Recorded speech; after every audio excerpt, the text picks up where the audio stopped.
2022. Are there any additions or corrections? Then hearing none, the minutes stand approved as received from the clerk's office. Petitions, communications, remonstrance, and memorial. Yes, Mr. President, we have petition number 2022-14 to the honorable members of the Common Council, City of Mishawaka, Indiana. This is a rezone from C2 commercial or shopping center to S1 extensive open space to remain a natural open space due to floodplain at V/L south of 4601 Grape Road. This is signed by Anthony Ricano. We have petition number 2022-15 to the honorable members of the Common Council, City of Mishawaka, Indiana. This is a vacation of public right-of-way for the first alley between lots 44, 45, 46, and 47 of Battelle's Second Park Addition. This petition is signed by Thomas McLaughlin and Corey Smith and Aaron Cochran. Petition number 2022-16 to the honorable members of the Common Council, City of Mishawaka, Indiana. This is a petition for PUD amendment to allow second restaurant with drive-through in a proposed multi-tenant commercial building south of 3615 Bremen Highway. This petition is signed by Ann Witkowski and Mark Kasanovich. Petition number 2022-17 to the honorable members of the Common Council. This is a petition to rezone from C1 General Commercial to S2 Planned Unit Development to allow mixed-use commercial and residential development on the northeast corner of North Main Street and University Drive. This is signed by Jeff Costello. Thank you. Report of special committee. This evening, there is none of which I'm aware, so we'll move into ordinances on first reading. Proposed ordinance number 2022-27, an ordinance approving an agreement between the City of Mishawaka Sewer Department and the Teamsters Local Union number 364, amending the collective bargaining agreement expiring on the 31st day of December 2024. Proposed ordinance number 2022-27 will be assigned to the Personnel Committee. Proposed ordinance number 2022-28, an ordinance approving an amendment to collective bargaining agreement between the City of Mishawaka and the Mishawaka Fraternal Order of Police Lodge 91. Proposed ordinance number 2022-28 will be assigned to the Personnel Committee. Proposed ordinance number 2022-29, an ordinance declaring an emergency and determining the expenditure of additional funds for the year ending December 31st, 2022. This is the additional funds in the ARP Coronavirus Local Fiscal Recovery Grant in the amount of $1,810,000. Proposed ordinance number 2022-29 will be assigned to the Budget and Finance Committee. Resolutions. Resolution R 2022-20, a resolution of the Common Council of the City of Mishawaka, Indiana, declaring certain areas within the City of Mishawaka, Indiana, commonly known as 2754 Lincoln Way East and adjacent parcels, to be an economic revitalization area and economic development target area for purposes of a real property tax abatement for Barak Group LLC and/or ITS Signs. Thank you. We will now open the public hearing on proposed resolution 2022-20. Good evening, Mr. Good Spear. evening, President, members of the council. My name is Derek Spear. I'm the city planner. Office is located here at City Hall. Before you tonight is a declaratory resolution for a real property tax abatement, and this is for the proposed redevelopment of the Mishawaka Inn into a apartment complex, and also the construction of a second building to the north, located to the northeast of the existing hotel building.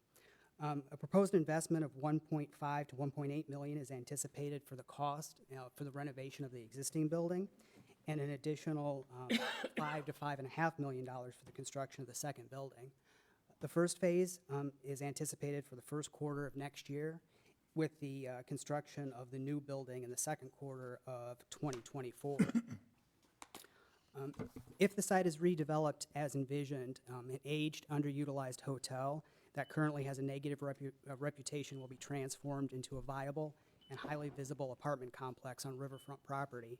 Due to the prior lack of investment in the property and underutilization of the existing hotel and the reduction in the property values that the site has experienced over the last 5 years, planning staff recommended that a real property abatement be submitted to assist in the redevelopment of the project. The request is for 5 years. Normally, when we do this, it's usually starts at 100% and then degrades at like a 10 or 20% annually through the life of the abatement. For this one, we're recommending a 5-year abatement for 100% the first year, decreasing 5% annually for the life of the abatement. This is similar to what was approved for the River Rock Apartments on Mishawaka Avenue, and then also for the River Walk Apartments that was planned but never started construction along Mishawaka Avenue to the east of Main Street. So this is the first step. If approved tonight, we will prepare a more detailed fiscal analysis to be considered with a confirmation resolution. And the petitioner's here too, we'll have opportunity to speak more about more specifics on the projects if you have any other questions. Thank you. Any questions for Mr. Spear?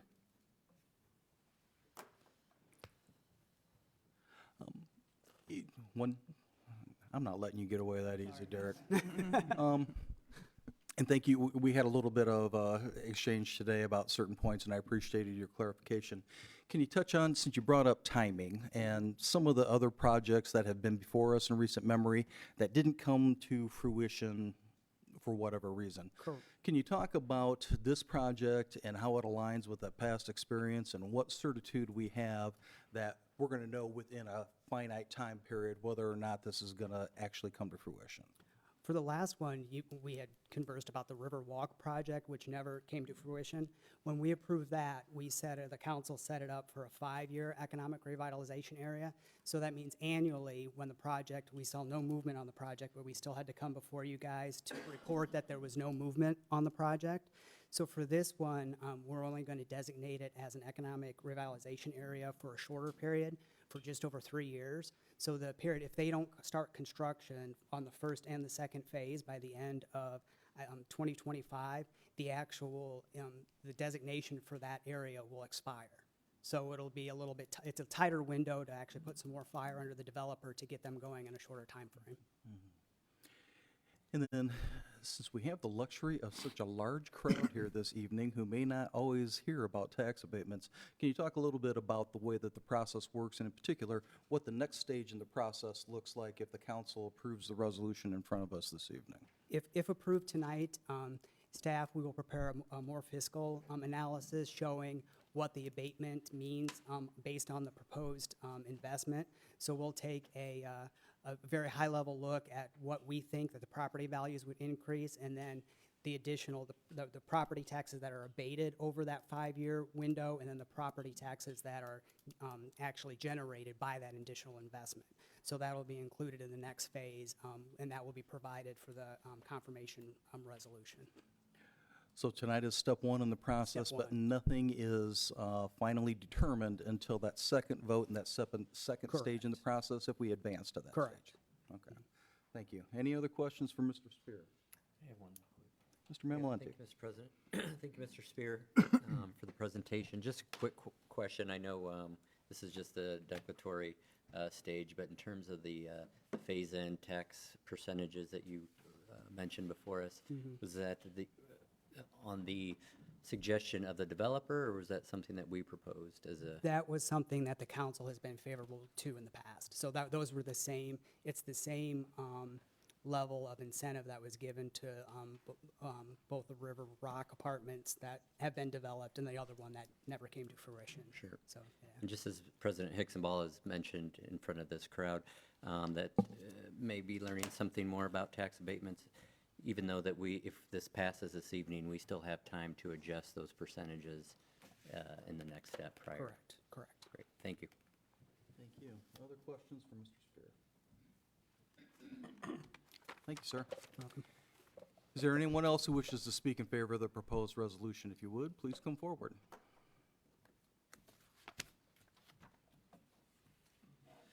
Good evening, Mike Huber, Abbenmarsh Consultants, 315 West Jefferson Boulevard, South Bend, Indiana.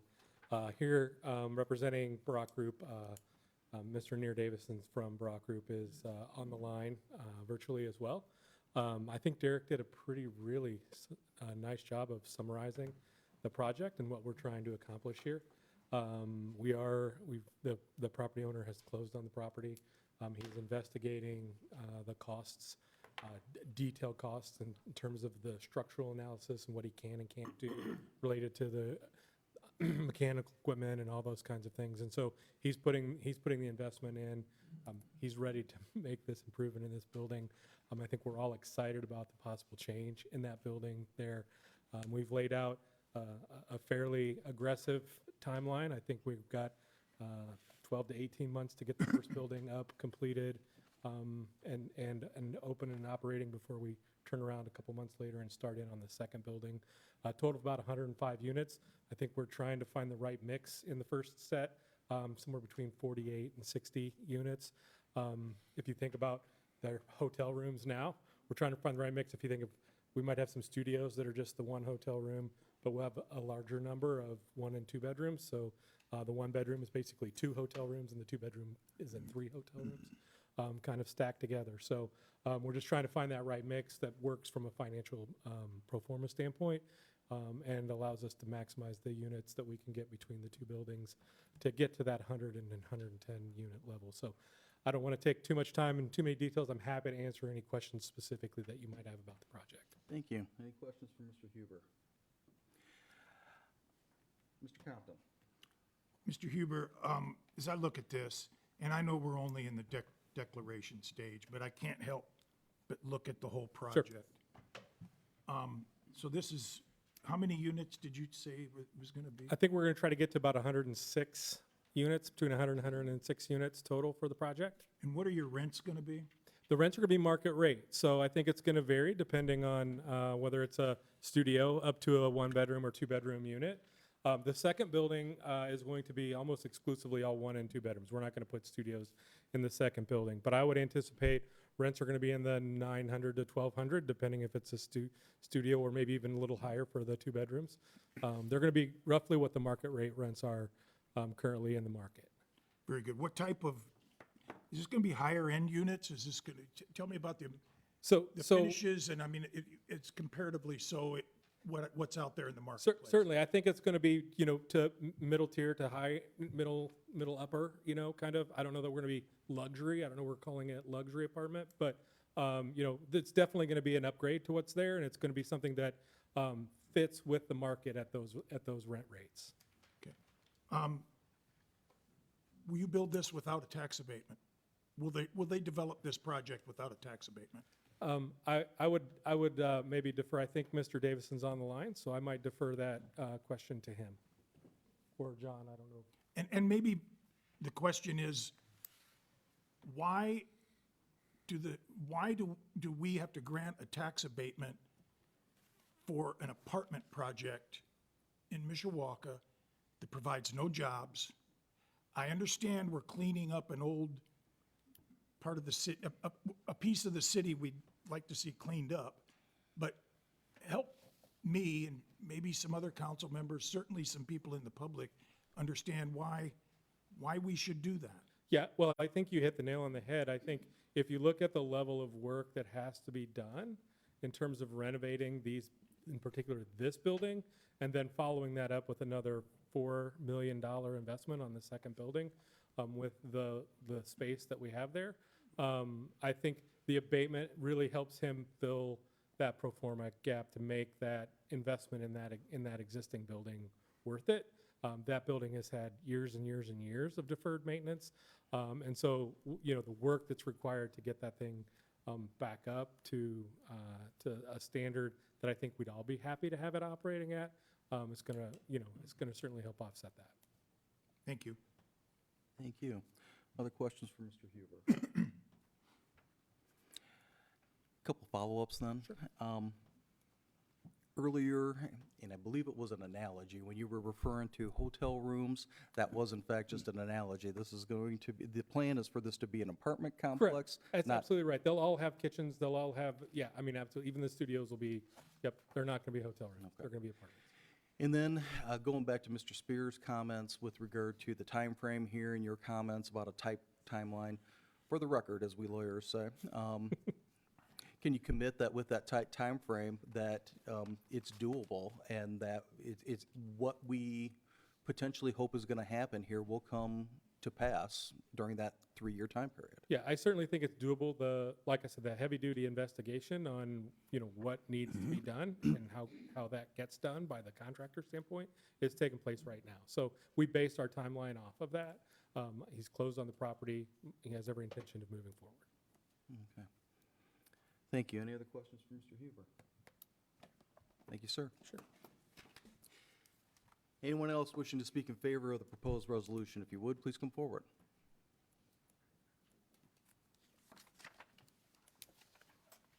John Piercini, 633 Windy Cove Court here in Mishawaka, Coldwell Banker Commercial Office. I've been the broker on both sides of this deal. Probably to help Mike a little bit. This has been on the market 7 or 8 years, and they're just not, it didn't have a lot of demand, for the site, to tear down the building, a lot of cost involved, wasn't overly priced. Landscaping, access, there's a lot of issues here over the years. We finally were able to land Dunkin' Donuts, who had actually turned it down 3 times. Wendy's had turned it down, didn't want that side of the street, but it just, I think, a small blessing in the COVID era of drive-throughs and things started raising some demand and helping this property out.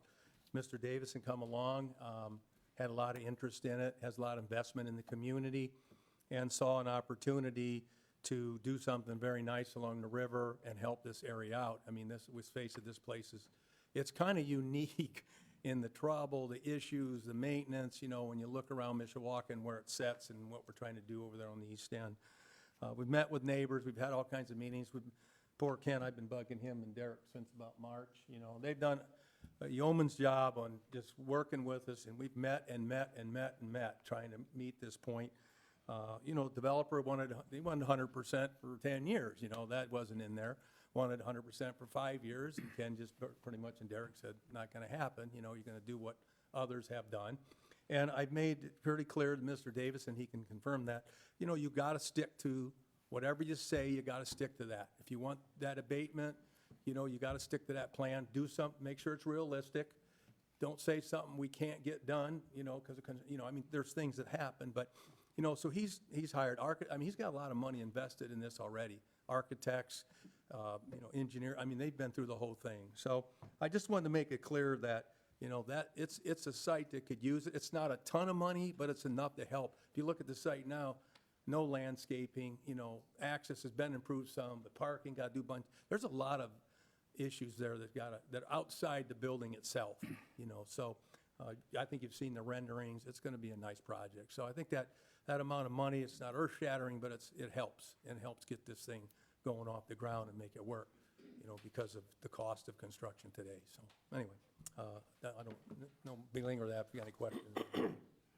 Thank you. Mr. Benicki. Thank you, Mr. Piercini. Maybe this question for you or Mr. Huber. So we're going to redo this. We're not going to just hire a bunch of guys off the side of the road. Can you talk about who's going to come in and be the contractor, and what kind of help are we going to get? We're going to use some trade people here? Any idea? Well, I'm not sure who, he's got a general, a guy, well, it's not really a general, but a guy that works for him that's doing all this right now. But we've talked about, the bidding process and making sure there's opportunities, for local people to bid on it, obviously. So it's probably, I'm not able to speak on the specifics right now, but we have discussed that. That is always an issue. We're kind of like that here in Mishawaka. We like to make sure everybody gets a shot at a bid, whether, labor, whoever, just get a shot at bidding. So I think we'll see that, but he can attest to that, I guess, is better than I would. Okay, thank you. Thank you. Other questions for Mr. Piercini? Thank you. Thank you. Is there anyone else who wishes to speak in favor of the proposed resolution? If you would, please come forward to the podium. Seeing no one, is there anyone participating remotely who wishes to speak in favor of the proposed resolution?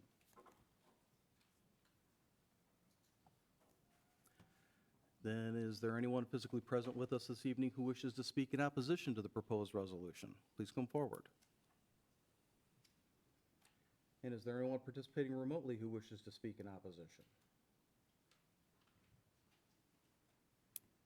Thank you. Are there any council members who wish to speak? Mr. Compton. Thank you, Mr. President. I voted in support of tax abatement for the mill project in Mishawaka because we wanted to kick that off and really wanted to move that. Actually, it wasn't the mill. It was across the street at the, on Mishawaka Avenue there. Because that was our first project downtown in apartments. And we wanted to make that successful. There was a little bit of an assistance in the mill. It wasn't through a tax abatement. But at some point, for me, and one councilman, that these got to stand on their own and shouldn't be abated. I don't think, for me personally, a tax abatement should be for something that benefits the citizens. I see some benefit here, but not like the other ones we give where there's employment opportunities that are provided from the development or the abatement. I suspect this will pass tonight, but I'm not going to be able to support this. I know it's just the first phase, and that we'll enter in, if it passes, we'll enter in a much bigger discussion on what, how, and when. But I just, at this point, I'm not in support of it and won't vote for it. Thank you. Other questions or comments from the council? Then I will say real briefly, I appreciate your thoughtful comments, as always, Mr. Compton. I certainly can understand where you come from. I'm willing to cast a vote this night in order to allow the process to continue, as you referenced. And I'm also seldom inclined to vote in favor of these type of projects for tax abatement, but with this area that has been so distressed for so long, and with the opportunity for this development to be able to not just take care of that one property, but to have a positive impact in the surrounding properties, again, I'm willing to cast a vote in favor of this evening, to have a chance to review the additional information and to learn more about it. So I will be voting in favor of this evening. Thank you. Any other questions or comments? Mr. Mamalante. Yes, thank you, Mr. President. Thank you, Mr. Compton, for your input. I'd just like to echo some sentiments that Mr. Hicksonball had mentioned. As we all have mentioned and heard this evening, this is just the first process that allows the city to move forward in this process. One thing I could ask some of the folks here is, as this process plays out, that we also have to be mindful of, as Mr. Hubert mentioned, the market rate is set accordingly. And I'm sure if the tax abatement does not go through, I'm sure that monthly rent may go up in order for him to get his return on investment. So that's not confirmed. I'm just kind of sharing my thoughts, something to move forward. But just for this first process, that nothing is set in stone, I will be voting in favor of this evening. Thank you. Any other comments? Then hearing none, I call for the question. Question? Madam Clerk, would you please poll the council? Mrs. Demay? Yes. Mr. Hazen? Yes. Mr. Mamalenti? Yes. Mr. Benicki? Yes. Mr. Emmons? Yes. Mr. Belovich? Yes. Mr. Compton? No. Mrs. Volker? I'm sorry, she's not going to be voted. Mr. Hicksonball? Yes. The resolution passes 7-1. All right. Ordinances on second reading.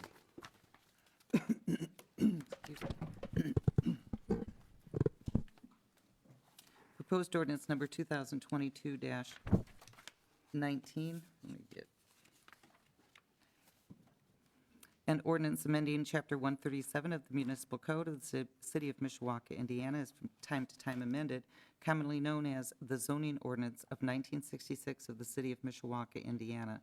This is to rezone C2 Shopping Center Commercial to C1 Auto-Oriented Restaurant for speculative outlot. Lot number 1, CAT Mishawaka LLC, minor subdivision.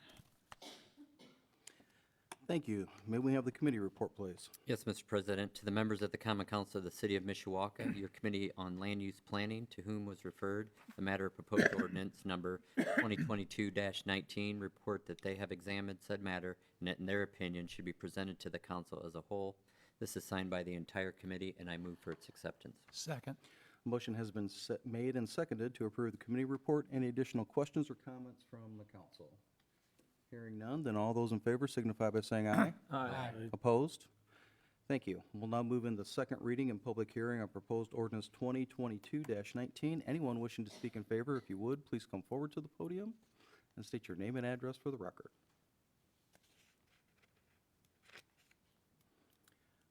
And let's see if there's anybody participating remotely who wishes to speak in favor of proposed ordinance 2022-19. Mike Gilbert's here representing the developer. I don't know if it's only me, sir, but I have a little trouble hearing you, so could you boost your volume by any chance? I'll give it a shot. Oh, Would it that better? worked. Okay. Could you repeat your name again, please? Mike Gilbert. Thank you. Our proposal here is to create an acre outlot on surplus land that we have for a project that's currently under construction on 3.38 acre site. We're carving out 1 acre as an outlot, if you will. With this approval tonight, we'll be ready to market this property to a next developer, and we look forward to bringing a new project to the city. Here to answer any questions and provide any additional information that I can that anybody might have. Thank you. Any questions for Mr. Gilbert? Mr. Gilbert, one question. Mr. Spear was good enough to share with me some information today that verified that although originally you, the petition had asked for C7 zoning, that at this point in time, there was an agreement to instead request C2 shopping center, C1 general commercial zoning. Is that correct? That is correct. Okay. Any other questions for Mr. Gilbert? All right, then, thank you, sir. If you would, please mute your microphone once again, but we appreciate your participation. Is there anyone else physically present? I'm going to jump back and wants to speak in favor of the proposed ordinance. And is there anyone else participating remotely who wishes to speak in favor of the proposed ordinance? Then is there anyone present with us this evening who wishes to speak in opposition? Please come forward. Then do we have anyone participating remotely who wishes to speak in opposition? Thank you. Are there any council members who wish to speak? If not, then I call for the question. Question? Madam Clerk, would you please poll the council? Mrs. DeMaid, Yes. Mr. Hazen, Yes. Mr. Mamalenti, Yes. Mr. Benicki, Yes. Mr. Emmons, Yes. Mr. Belovich, Yes. Mr. Compton, Yes. Mr. Hixenbaugh. Yes. Proposed ordinance passes 8-0.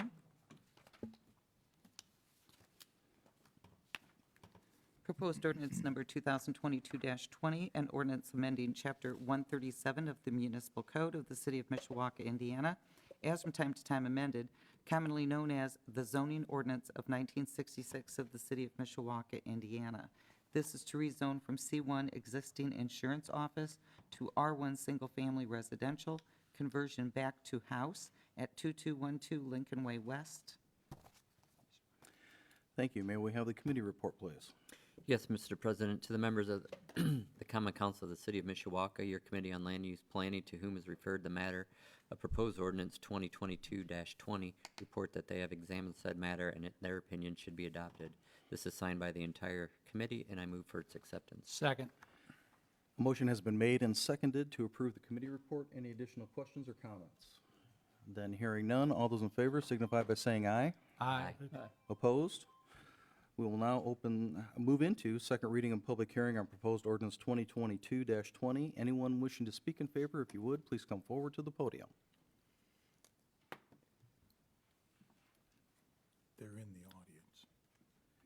Is there anyone here who wishes to speak with regard to 2212 Lincoln Way East?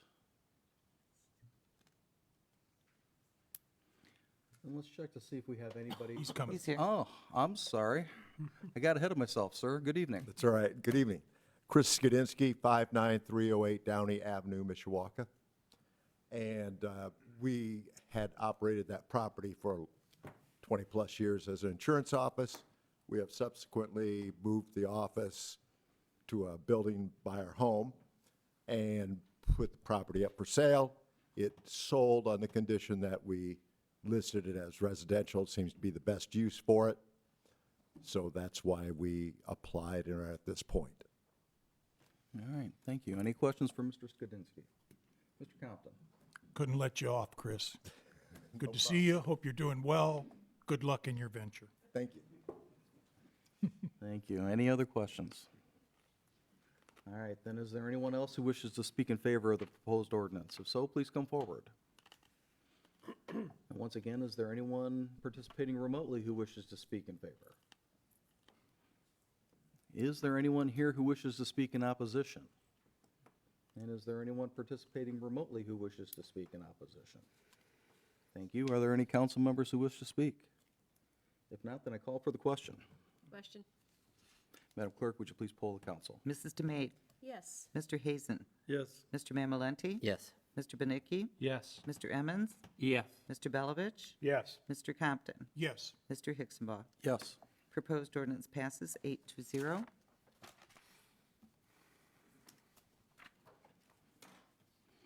Proposed ordinance number 2022-21 and ordinance amending Chapter 137 of the Municipal Code of the City of Mishawaka, Indiana, is from time to time amended, commonly known as the zoning ordinance of 1966 of the City of Mishawaka, Indiana. This is to rezone from I-1 light industrial to R1 single-family residential for an existing house at 805 South Logan Street. Thank you. May we have the committee report, please? Yes, Mr. President. To the members of the Common Council, City of Mishawaka, your Committee on Land Use Planning, to whom was referred the matter of proposed ordinance number 2022-21, they report that they have examined said matter, and in their opinion, it should be adopted. And this is signed by the entire committee, and I move for its acceptance. Second. Thank you. A motion has been made and seconded to approve the committee report. Any additional questions or comments? Hearing none, all those in favor signify by saying aye. Aye. Opposed? We will now move into second reading and public hearing on proposed ordinance 2022-21. Anyone wishing to speak in favor, if you would, please come forward to the podium.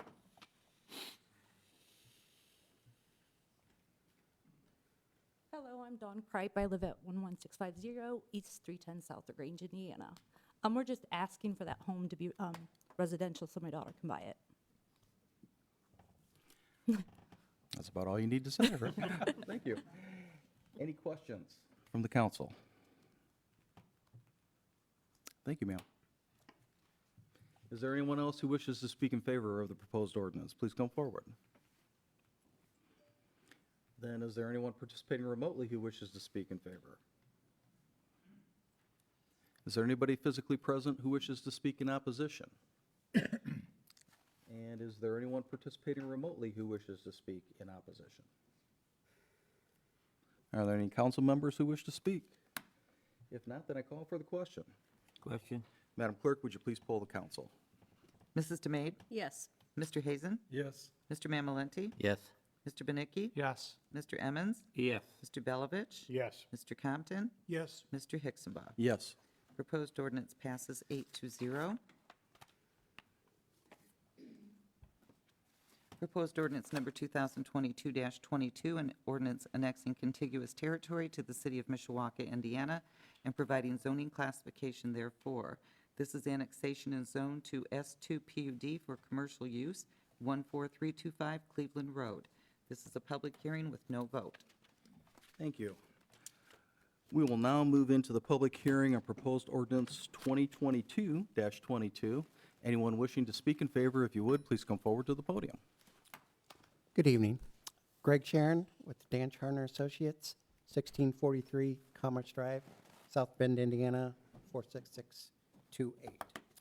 Here tonight representing the various property owners of approximately 51 acres of land on the southwest corner of I-8090 Toll Road and Capitol Avenue to annex and rezone the property. the developer would like to bring the property into the city and rezone for a mixed-use development, which will include allowed uses under the C1, C2, C4, C7, C9, and C10 commercial classification. Right now, the planned development is a car dealership campus. This is the first phase in the process to annex into the city. This will be phase this will occur in several phases. It could be, 10-plus years before the whole property is developed. So this is the first stage in that process. Once the first site plan comes through, the city will look at traffic patterns in the area.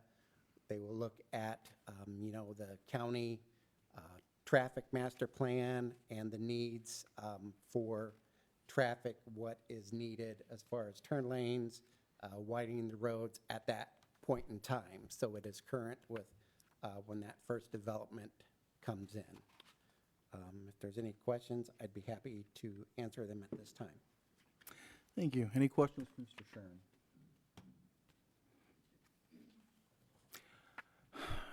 One follow-up. Okay. And I know that you had a chance to review the staff report. There's a mention in there, not so much with regard to the annexation itself, but with the anticipated proposed use to the filling station use that was identified. Correct. Can you talk about that a little bit and your response to the concerns that were expressed by the planning staff? Yes, I believe their concern was mostly the environmental concern. And so, as we said during the Plan Commission meeting, I believe the staff's concern was the specific location of a filling station. And so we will work with the staff to put that, if that ever comes to be, to where that is acceptable to the staff to meet those requirements. But at this point, there is no plan for a filling station. Okay. And since we're talking about an area that's in fairly close proximity to the Judy Creek well field, when you talk about an automobile campus, and this just may be my faulty assumption, but I envision some mechanical work taking place there, oil and other fluids potentially being, at issue. Right. And I know that there are some capture mechanisms that those type of facilities have to put in place, but beyond a potential filling station, can you touch on that type of use as well? Yes, there are laws, specifically that they'll have to keep oil separated so that doesn't go into the sanitary sewer system and also infiltrate into the groundwater. So when you're dealing with, any sort of oil or mechanical car stuff, those restrictions are very precise of what you have to do to maintain the environmental integrity. And they will definitely, comply with those requirements. Okay, so those type of activities would presently be envisioned to take place on site? As far as I know, yes. Okay. It's a big development, so yes, part of the auto repair would be. Well, I appreciate your patience, and if nothing else, you've allowed me to demonstrate to Mr. Benicki, my friend, that he's not the only one who focuses in on those filling station-related issues, so thank you for that. Any other questions for Mr. Sheriff? Mr. Compton? Yeah, Mr. Sharon, thank you for, this looks interesting and a location, and what I think about is charging stations and being right there on the toll road. And this would be kind of an ideal spot for people traveling down the toll road who need an extra boost. Is that being discussed? And if it is, this is going to just do nothing but get more popular, traffic and, those kinds of things. Can you address that? Like I said, this project, will be a several-year process. And I think, if, 5 years down the road, the electric vehicle market grows, then there could be a potential that, this dealership could start bringing in more electric vehicles and also part of that, have a charging station. I can't say that for sure, but you Yeah, I never know. understand. No, You never know what the market might be at the time when it comes in. in the end, it's what the market demands is what is what Correct, is done. right. So, thank you. Yep. Yeah, that makes sense. Okay. Thank you. Any other questions? Mr. Mamalante? Thank you, Mr. President. Thank you for your presentation this evening. I know you had mentioned it's a long, several-year project. Correct. With the first being the auto campus? Can you confirm that? Yes. Or is, Yes. Right now, the plan is for the whole development to be an auto campus. Like I said, being several years, it may turn out, that the market doesn't allow that, and so something else might come in under the uses that are approved for the annexation and zoning. and for those that are here and listening online, when you refer to as auto campus, do you mean what may include several dealerships? Yeah, there cetera. could be, it's not definite now, but there could be a Toyota, a Subaru, a Chrysler, all on one campus. I know you drive around, all over the country. Sure. There's several car dealerships all contained into one several acre parcel of land. Okay, So, great. Thank you. yep. Mr. Bednicki? Thank you. Mr. Sharon, so on that side of Cleveland Road, the north side, are there any houses on that side right now? On Cleveland Road, on the north side of Cleveland Road? Yeah, right, on the side that's being proposed, because you're not taking everything. I mean, it looks like there's going to be, Right, I Couple believe spots there's a property to the, a residential to the west of what's being annexed okay. of the property. And have you guys had conversations with that neighbor to discuss some of these issues that are going on? We have not had those conversations with them at this point. I mean, we'd be happy to. Some of this magnitude, I would think that, Correct. especially with some of the other folks even on the other side of Cleveland Road, obviously, this is a big impact. Now, I know that the roads would be improved as needed, things like that. Right. How close is Jude Creek actually to this campus? Oh, jeez.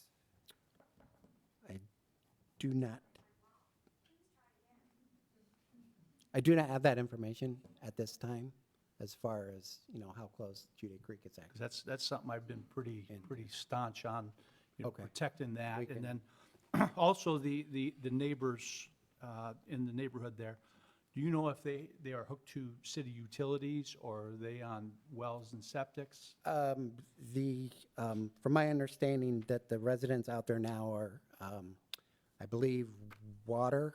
They're hooked up to water, and I believe some of the residents here are there tonight, so they can confirm that. But I also believe that they're on septic. But when they come into the city, when this property, they're required to connect to city water and city sanitary. So Right, any problems with, if there may be problems with, sanitary backup in those residents, this development will not be adding to that, because it will be on municipal sanitary sewer. So your proposal is on water and sewer, but theirs is not necessarily going to be hooked up automatically to water and sewer, is that correct? I mean, the whole neighborhood there around the golf No, course? no. Because that's what I'm relaying to. is, Okay.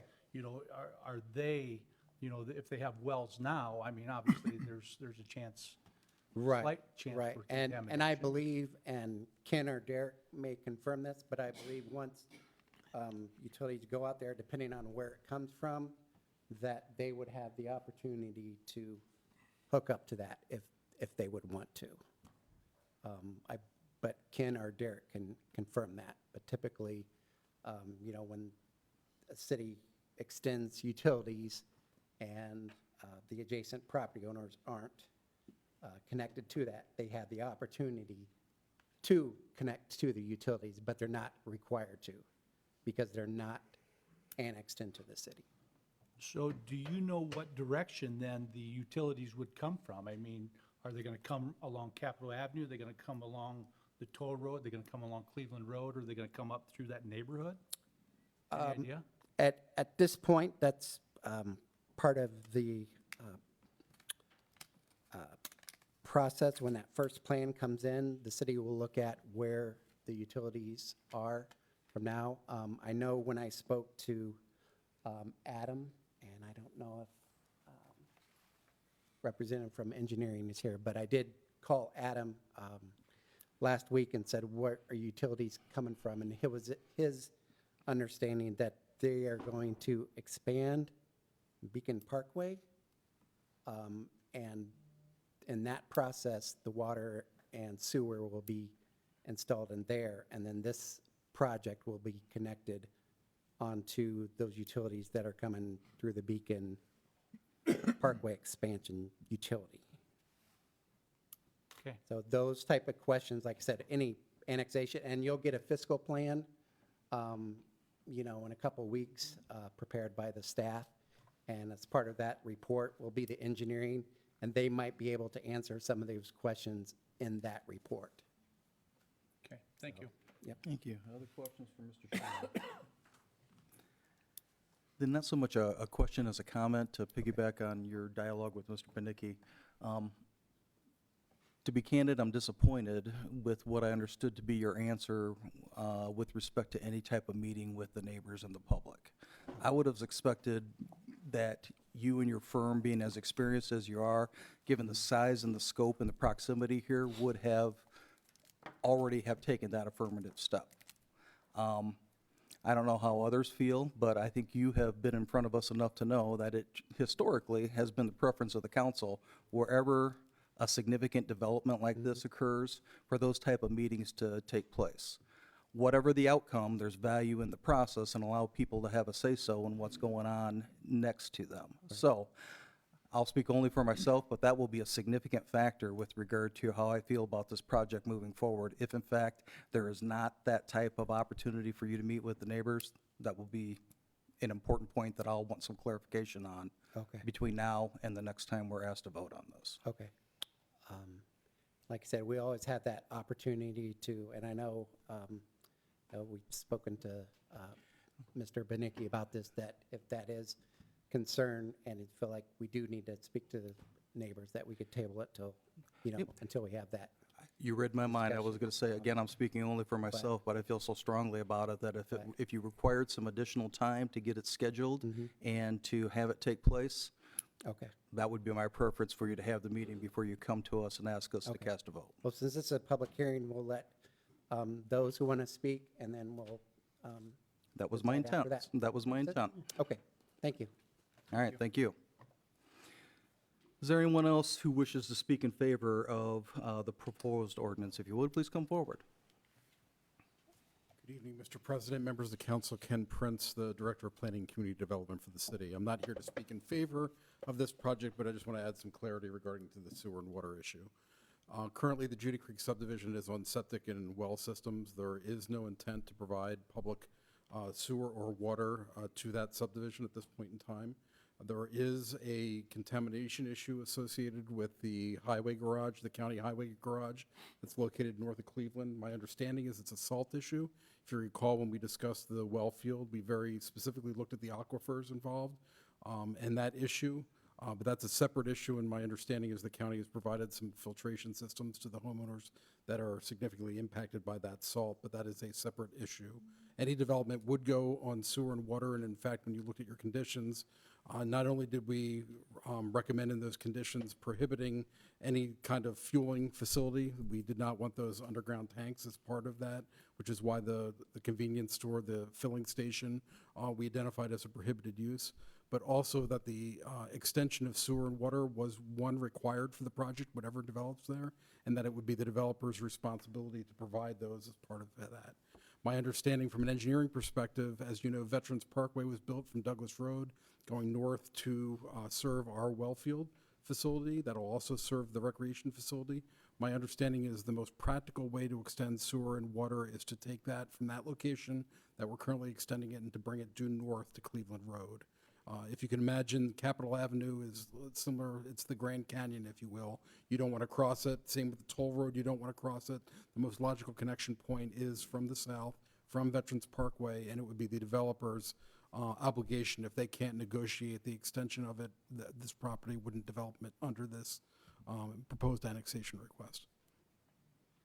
Happy to answer any questions you might have. Thank you for those clarifications. Any questions for Mr. Prince?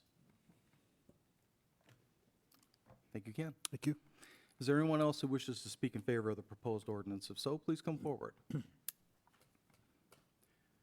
Then is there anyone participating remotely who wishes to speak in favor of the proposed ordinance?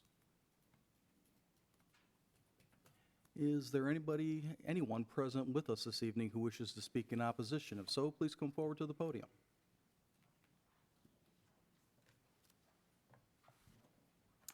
Hi, I'm Ann Chichinsky. I live at 53398 County Murray Drive in Granger. It's in the Judy Creek subdivision. We've had problems with our well field for years because of that salt. They put in various things that were supposed to ameliorate the problem. It's still there. The traffic is already bad there because it's almost impossible to turn left out of the subdivisions during certain hours of the day. I've been late to work before because I couldn't get a break in the traffic to turn left there. There are other places where they could put this car dealership, like I'm thinking the movie 6 lot, which has city water already, so if something did leak, it wouldn't be ruining anybody's well. And there's a huge parking lot there already. There are a lot of other open places, like along Douglas, or the old Charter Hospital site, or various places on Douglas Road. But anyway, I moved there 32 years ago, and part of the reason I moved there was because it was a largely rural environment, and that will be wrecked if there's a car dealership there, because you're already talking about putting in development on the west side of us, I'm sorry, on the east side of us. We're going to get blocked in by nothing but development, and it's going to ruin the character of that neighborhood. I think it'll damage our property values, and that's it. Thank you. Any questions from the council? And thank you, ma'am. Is there anyone else who wishes to speak in opposition? Please come forward. Good evening. Tim Buczynski, 14700 County Murray Drive, Granger. I live in the neighborhood, Judy Creek Estates. And I'm also a member of the HOA board. And our board president had a prior commitment this evening, so he couldn't attend. On August 16th, there was a story run by WSBT about this project. And when that story ran, the HOA board started talking, and nobody knew anything about this at the time. So I contacted two people that were interviewed for that story, and I asked them the details about if they received notification of the meeting, and found out that they were given notice. I reviewed a listing of property owners subsequent to that, just a few days ago, and there are 16 homeowners or property owners listed on that document. 10 of those 16 have the same names as the sellers of the property on the north side of the street, so they're integrally related that I wouldn't expect they would oppose it. Then there's a church, and there's really only one unaffiliated homeowner. That's probably for that project, southeast corner of that project. So there's one house there that's not part of it. And the only other people that are on that list are 4 homeowners in our neighborhood that evidently did receive notification. However, none of those homeowners contacted the board, so we knew nothing about this until that date. Per page 7 of the proposed ordinance, item 1, existing conditions, it mentions the heavily traveled Cleveland Road corridor, and that's the main thoroughfare between people who work and or live in St. Joe County and Elkhart County and vice versa. So it's very heavily traveled, and you can't underestimate the amount of traffic we have on there. In addition, it mentions the church in that section, mentions several single-family houses, but has no mention of Judy Creek Estates, which includes those 4 homeowners. So basically, the 4 homeowners were notified, but our homeowners association was not notified. Now, I know per the statute, you have to have property within 300 feet, so technically we didn't qualify. However, being so close you would have thought we would have got some notification. If you walk directly across Cleveland Road from the project, starting at the southwestern tip, so if you take steps, go across the road, take one step to the west, you're standing in the county easement of our HOA that we take care of. Then you take a few more steps, you're in the backyards of these properties. So we're right there. Also, if you go over another property to the west of these 4 properties, it's right on the boulevard that leads to our only entrance to the neighborhood.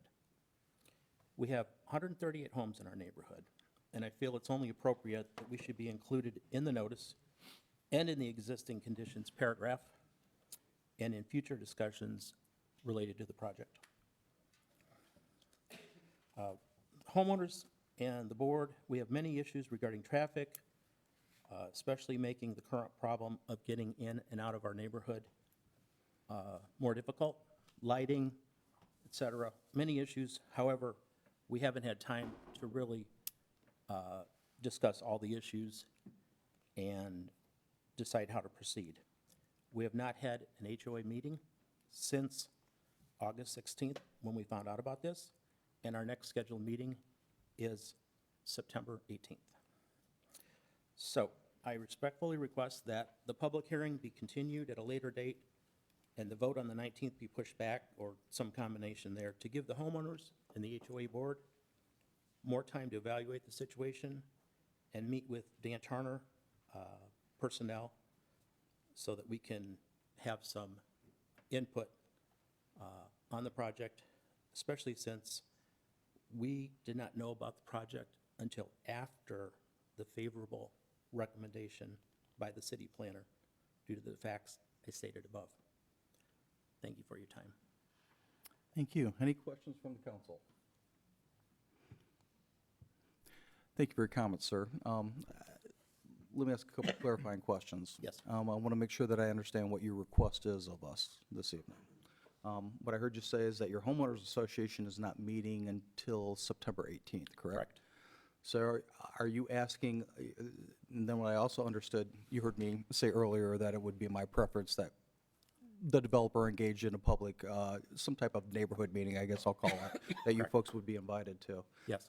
If they were able to schedule that and get the notice out and have that occur prior to September 19th, would you still request that we postpone this, or would that alleviate the need to postpone? I think we would still need to recommend the postponement because the board doesn't have a meeting till the 18th, so we really can't talk about this until then. If that answers your question. I don't think there's enough time to do that, to get in touch with enough homeowners to know where they stand in terms of being pro or against the project altogether. And then once we get past that, to discuss all the details. I would agree with you. The homeowners association meeting date is important to me, but I think the nuts and bolts details of being able to schedule a meeting with as many people involved would make it difficult to kind of jam it in, Yes. in a 2-week time frame. So that I would agree with you on. Thank you. Any other questions from the council? Then thank you, sir. Is there anyone else who wishes to speak in opposition? Please come forward. Good evening, President, Council. This is my first time, so That's okay, you're doing fine. I'm very nervous. My name is Jenny Martin, and I'm at 53044 County Cary Drive in Judy Creek Estates. My property is the furthest east of the neighborhood, so it is the edge right off Cleveland, and then the farm that borders our backyard on the east side. And so we are directly across from the proposed land. We are against it. We moved out here 13 years ago from South Bend for a quiet place to raise our children. And in the 13 years that we've been at this property, there have been 2 accidents through our yard, through the association's trees and the association's fence, and up into our backyard. And countless other rear endings that haven't come through our property. so the traffic is an issue. And we're raising 5 children, and being able to get out in a timely manner, the traffic has increased significantly.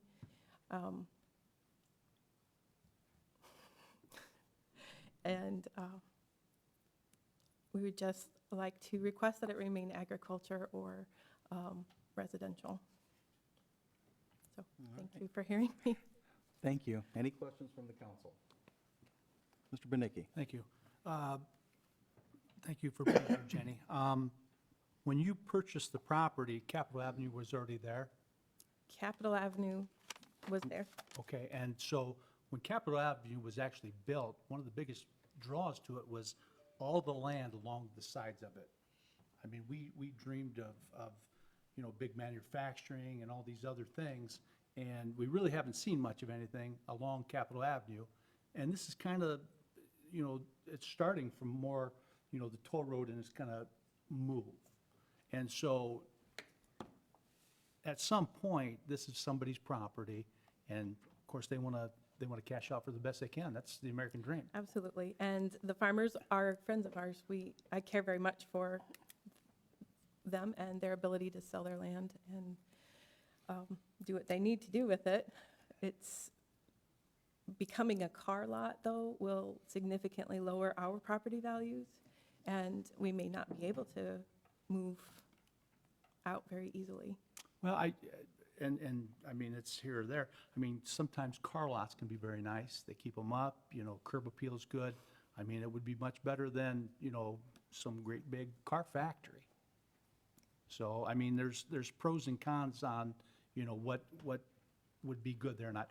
We all want green space in our backyards. I mean, I used to live in the county, and city of Mishawaka annexed me in years and years ago. So I know exactly what you're talking about.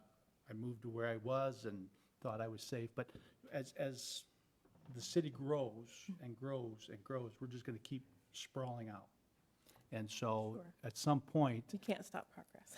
right, and so, you know, we do try to be sympathetic and try to work with people to the point that, you know, to make it as easy as possible. But progress is progress. So, appreciate you being here today, and hopefully we can make this as painless as possible. All right. Thank you. Thank you. Is there anyone else who wishes to speak in opposition? Please come forward.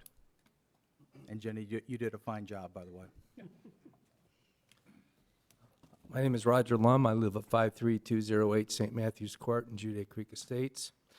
And I am absolutely opposed to this based on the traffic and a number of other questions that we have proposed to Ken Prince, who is going to be putting us in contact with Dan Charter to answer our questions before the 19th meeting. But the problem a lot of us have is that the Juday Creek Business Park was jammed down our throats. The water treatment plant, to our knowledge, there's been no contract signed for any development other than the sports facility in that acreage. Why can't this car lot go there? I mean, come on, it's sitting there. You play golf out there, they're moving the black dirt around. It's flying around. Nothing's doing, just the water treatment plant.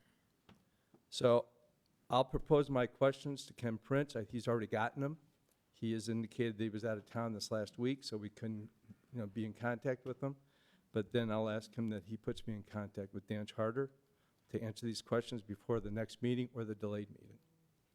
All right? Thank you. Thank you. Any questions from the council? Thank you, sir. Anyone else wishing to speak in opposition, please come forward.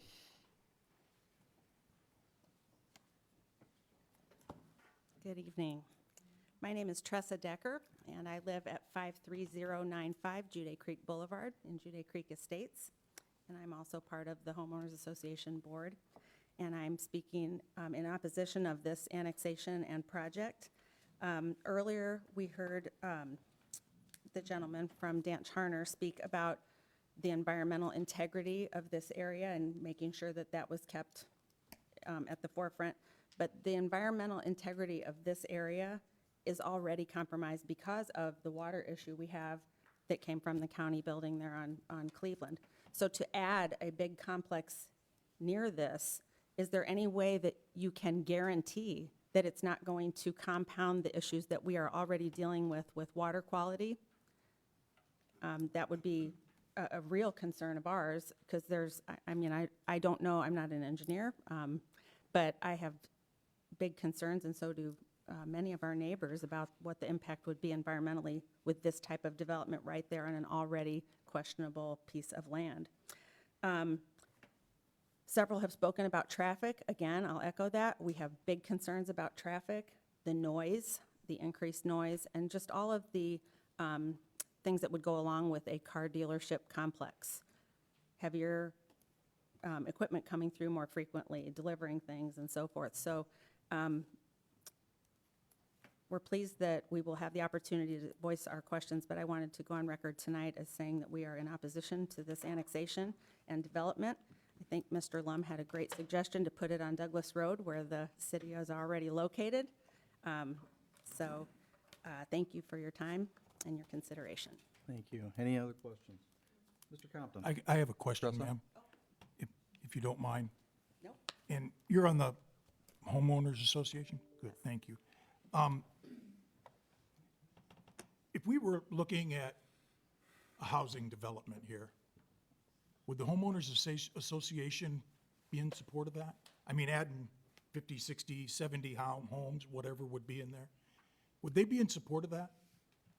I think it would be more favorable than something commercial right there, but I think there would be, again, there would be concerns about more people drawing from that aquifer.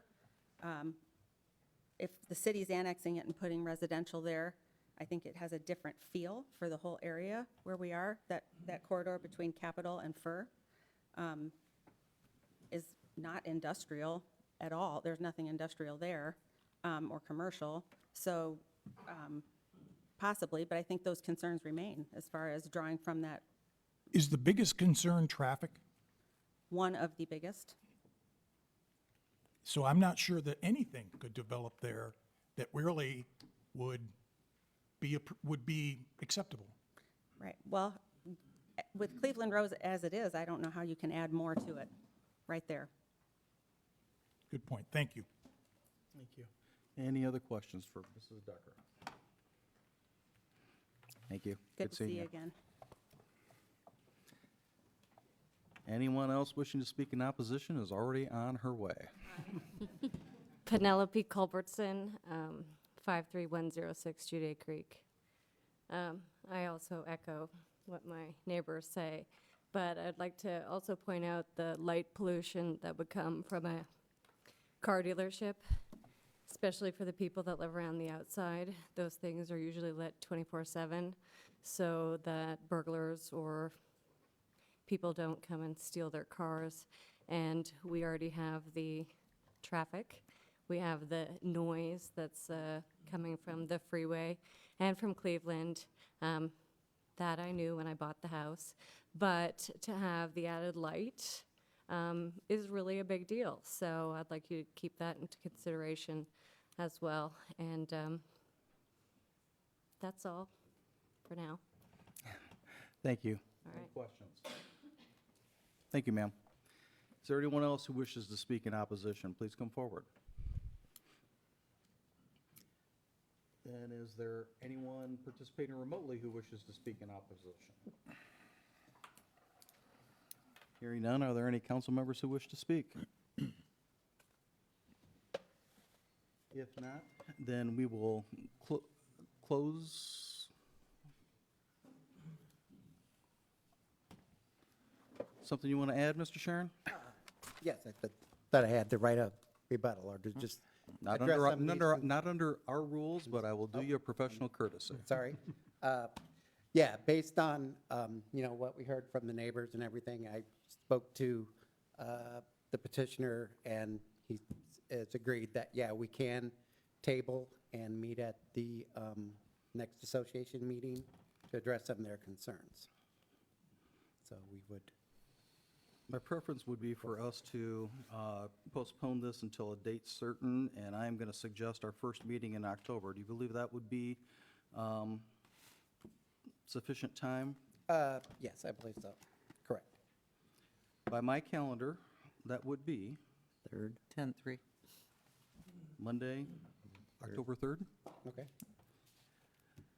Then at this point, the chair would entertain a motion to postpone any further public hearing and vote on proposed ordinance 2022-22 until our regularly scheduled council meeting of October 3rd, 2022. So moved? Second. Thank you. Mr. Crompton. I just want to make sure everyone who's had it, that we're not cutting anyone off tonight who wanted to speak. I know you called, but I'll support this, but I just wanted to make sure that everyone who. We're already past that point, Mr. Crompton. Very good, thank you, sorry. A motion has been made and seconded to postpone the public hearing and vote on proposed ordinance 2022-22 until our regularly scheduled council meeting of October 3rd, 2022. Any additional questions or comments from the council? Mr. Memolo? Yes, thank you, Mr. President. Just more of a comment or a request to the homeowners association and the folks, Mr. Sharon, any dates or meetings or public meetings that you guys hold with the nearby residents, if you could let the clerk or the president know, so he or she could let the council folks know, and I'm sure several of us would like to attend. Okay. Thank you. Great suggestion, thank you. Mr. Prince appears to want to add a comment. I apologize, Mr. No problem. President. There is an issue regarding, I don't know where we'll be on October 3rd, whether we'll be here or in the new building. So just, we should confirm that location, just so everybody knows in the audience. I don't want somebody to mistakenly show to this building when we're at the new building. So please confirm the location of the new meeting.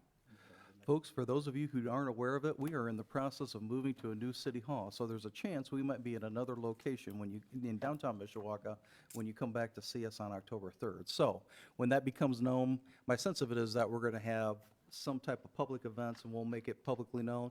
But we will ask our friends at Danch Harner to help get the word out to the neighborhood association where we will be meeting on Monday, October 3rd. Thank you for that suggestion, Mr. Prince. Might want to just go ahead and like the City of Mishawaka Facebook page, and you'll get updates with that as well.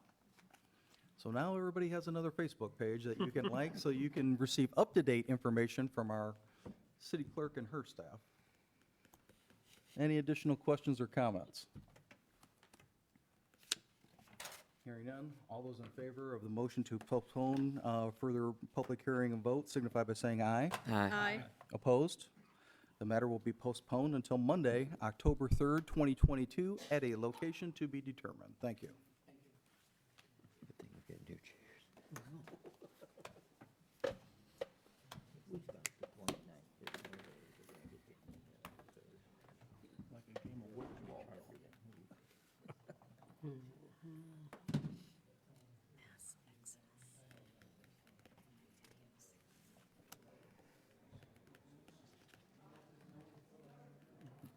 Everybody else wishes that they were here for that matter now at this point in time.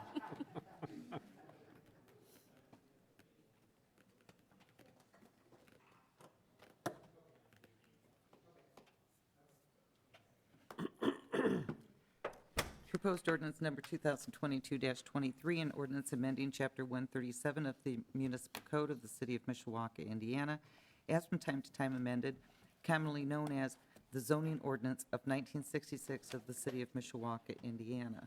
This is to rezone from C1 to R1 to rebuild single-family residential house at 911 North Main Street. This should be pretty simple. Thank you. May we have the committee report, please? Yes, Mr. President. To the members of the Common Council of the City of Mishawaka, your Committee on Land Use Planning, to whom was referred the matter of proposed ordinance number 2022-23, report that they have examined said matter and, in their opinion, should be adopted. This is signed by the entire committee, and I move for its acceptance. Second. Motion has been made and seconded to approve the committee report. Any additional questions or comments? And hearing none, all those in favor signify by saying aye. Aye. Opposed? Thank you. We'll now move into the second reading and public hearing on proposed ordinance 2022-23. Anyone wishing to speak in favor, if you would, please come forward to the podium.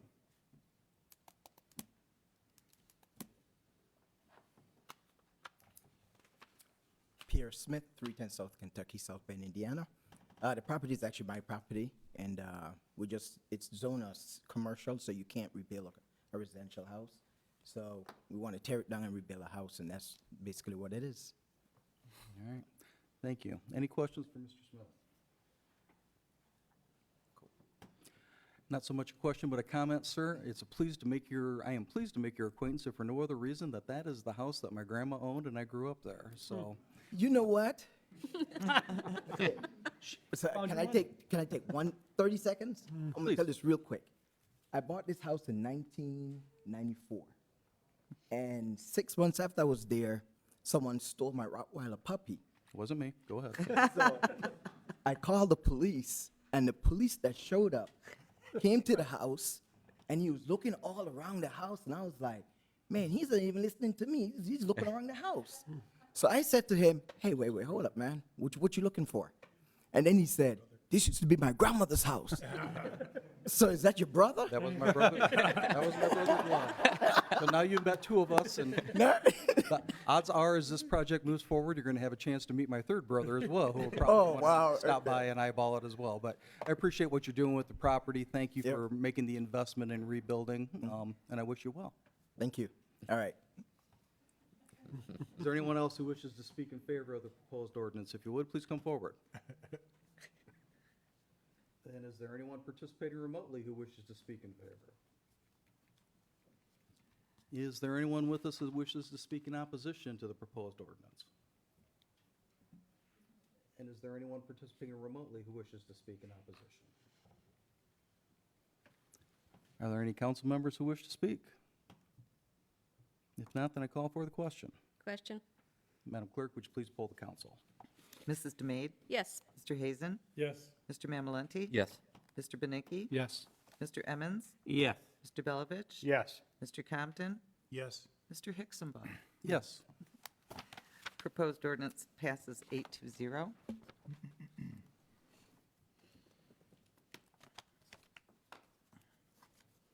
Proposed ordinance number 2022-24, an ordinance amending Chapter 137 of the Municipal Code of the City of Mishawaka, Indiana, as from time to time amended, commonly known as the zoning ordinance of 1966 of the City of Mishawaka, Indiana.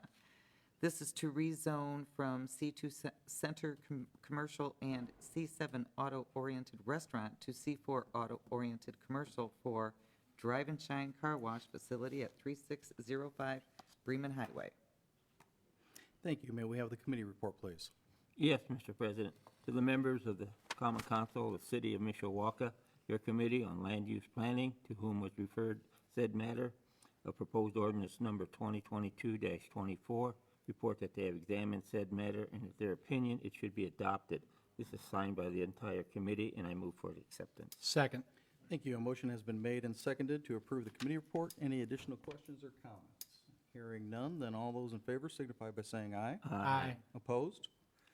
We will now move into second reading of public hearing on proposed ordinance 2022-24. Anyone wishing to speak in favor, if you would, please come forward to the podium.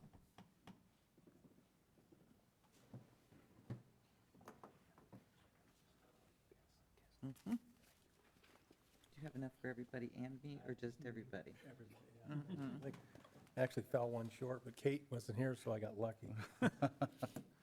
John Pericini, 633 Windy Cove Court, Mishawaka. This is a property that I own with Dick LaFree and I had owned it. Dick passed away recently, so it's in his estate. We bought this back in '06. I wanted to give you a little history. Most of you probably know, but this area has been a long, kind of slow development. Back in the day, a developer bought a bunch of this land. He made an agreement with the city to bring the water and sewer there because the Meyer sewer line we couldn't get into because it was a private line. It was kind of a strange thing, but it was to get Myers there. So then the developer did not succeed. So all this investment became troubled, where they had to assess each lot. At the time, our assessment was like $65,000 to get sewer hooked up, because it was so much committed to that. The city had made the commitment to, I think it was Mayor Wood at the time, they made a commitment to the south side to be the entrance of the city. So it looked, made it look nice and approachable and put the lanes in and all that. So we got a big commitment there. So finally, it's taken a little while, but to get this developed. And as you've seen, we went through a long, again, with Ken and the mayor, and working with the city to get that Meyer Drive extended, the plan for the road to run to the bypass, Elmwood cut off, and then the mini storage went up there, pulled the sewer line there, then Taco Bell came. And as you've seen tonight on first reading, there's the next parcel up coming. They don't have nothing specific, but from what I understand, it might be a restaurant or two there. And so this parcel of ours, we've had on the market, and Mr. Trani couldn't make it tonight, he had to be up in Michigan. But he came looked at it, liked it. We had kind of looked at marketing a lot of different ways and decided to build his car wash there. Obviously, he's got a lot of investment in our city. He pays his people well. He's always been he was always ahead of the $15 thing years ago. And so I think it's really a great addition. And the south side is a little tough. Soils are a little tougher. They're just, just a little tougher area to push that development. So I think it's just a good opportunity. And as you see, if you can see, though, the property we did rezone it back, the Plan Commission went through and they passed it. But you can see it's already it's zoned commercial now, C7, C2. So what we're just trying to do is zone it for the car wash.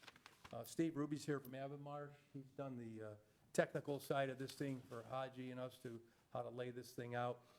We always get this concern about the ditch, but the laying ditch we've addressed for years. It's been there forever. You can't move it, you can't bury it, you can't pipe it without permission from the county. We've had the easement reduced, but the line's gonna get moved, but it's been all working with the county on it, so, because it's the flow of the water from the farm fields out through and underneath the road and to the big pond, so that issue's pretty much resolved at this point, so. Any questions? Thank you. Any questions for Mr. Pericini? Thank you. Steve? Thank you. As Mr. Pericini said, Steve Ruby, Avonmarsh Consulting, working with the developer, 315 West Jefferson, South Bend, Indiana. We're here helping develop that Drive and Shine site and facility. As Mr. Pericini said, it's very challenging with the drainage easements and different things that go through it currently.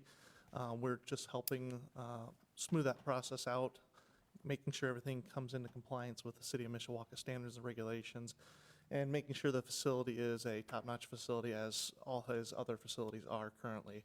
So we just make sure that we're good stewards and try to develop this in the most economic and beneficial way possible. So, any questions? Thank you. Any questions for Mr. Ruby?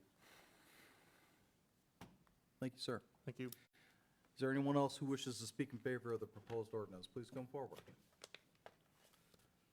Then is there anyone participating remotely who wishes to speak in favor of the proposed ordinance? Is there anyone here with us this evening who wishes to speak in opposition? Please come forward. And is there anyone participating remotely who wishes to speak in opposition? Thank you. Are there any council members who wish to speak? If not, then I call for the question. Question? Madam Clerk, would you please poll the council? Mrs. DeMade? Yes. Mr. Hazen? Yes. Mr. Mamalenti? Yes. Mr. Benicki? Yes. Mr. Emmons? Yes. Mr. Belovich? Yes. Mr. Compton? Yes. Mr. Hixenbaugh? Yes. Proposed ordinance passes 8-0. Proposed ordinance number 2022-25, an ordinance to establish the Cedar Street Multiple Site District within the city of Mishawaka, Indiana.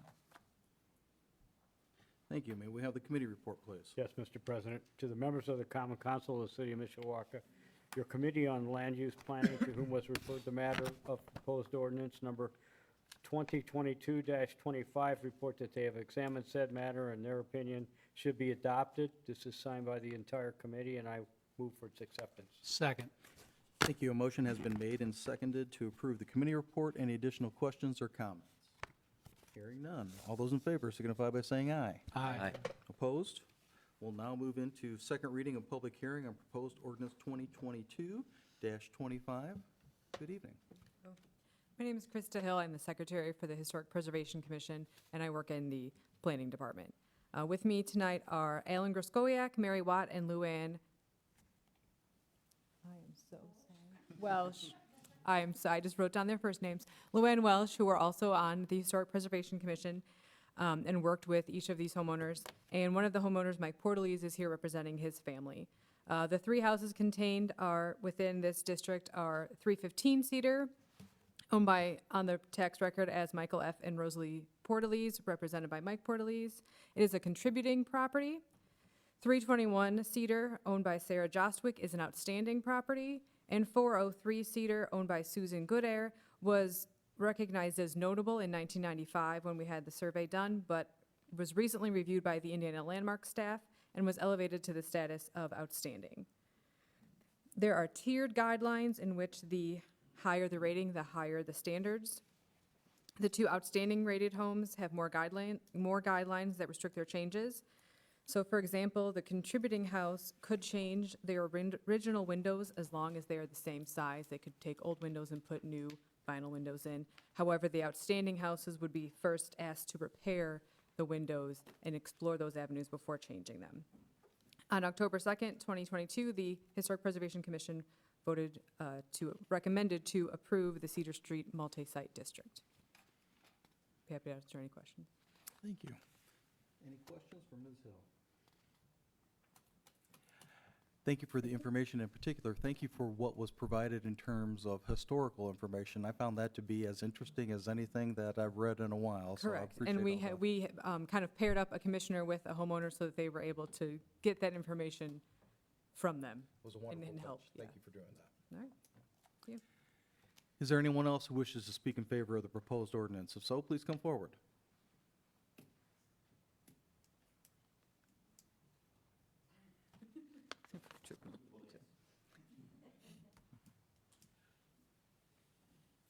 Mr. President, Council, my name is Mike Portalees, 434 Calhoun in Mishawaka, and I'm very honored to have my childhood home considered for this historic district.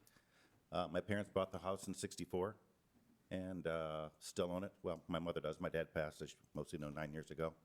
And I'm sure that the former neighbors, Margaret Skank, who lived at 321 Cedar, as a teacher, would be very honored for this, and the Fee family that lived at 403 when I was a child would be very honored. But I just want to thank you for your time and just comment that we're very much happy to be part of this historic district. Thank you. Any questions for Mr. Portalees? Thank you, sir. Thank you. Anyone else wishing to speak in favor, please come forward.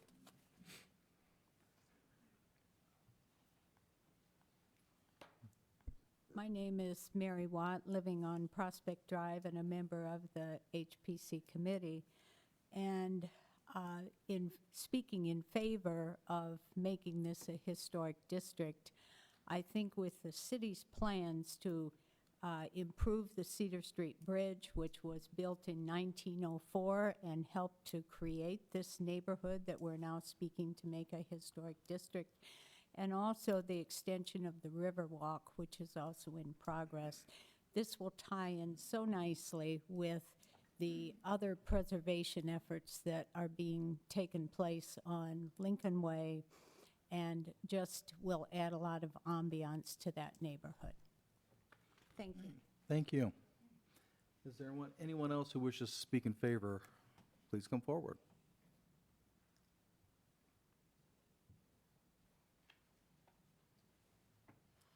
Good evening.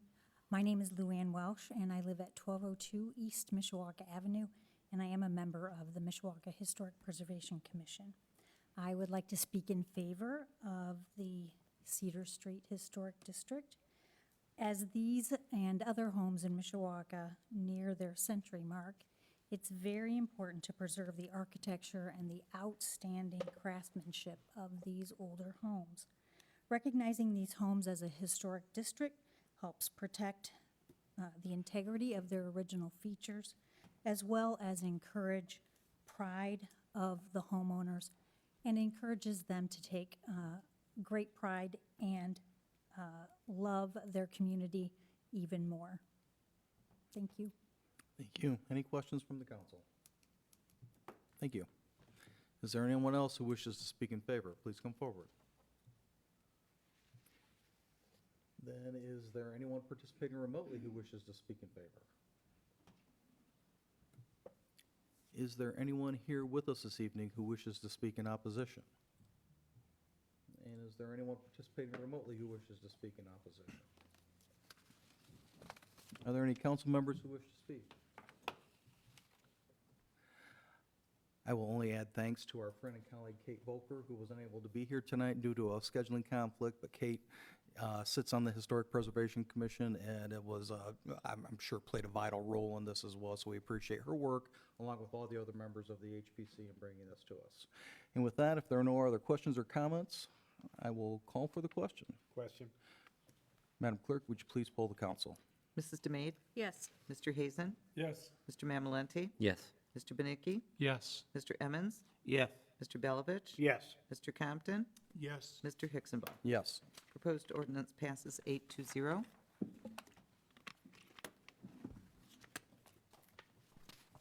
Proposed ordinance number 2022-26, an ordinance amending Chapter 10 of the Municipal Code of the City of Mishawaka, Indiana, is from time to time amended, commonly known as the Amusements and Entertainments Ordinance of the City of Mishawaka, Indiana. Thank you. May we have the committee report, please? Yes, Mr. President, to the members of the Common Council of the City of Mishawaka, your Committee on Public Health and Safety, to whom was referred the matter of proposed ordinance number 2022-26, report that they have examined said matter, and at their opinion, it should be presented to the council as a whole. This is signed by the entire committee, and I move for its acceptance. Second. Thank you. A motion has been made and seconded to approve the committee report. Any additional questions or comments? Hearing none, all those in favor signify by saying aye. Aye. Opposed? Thank you. We'll now open second reading of public hearing on proposed ordinance 2022-26. Anyone wishing to speak in favor, if you would, please come forward to the podium and state your name and address for the record.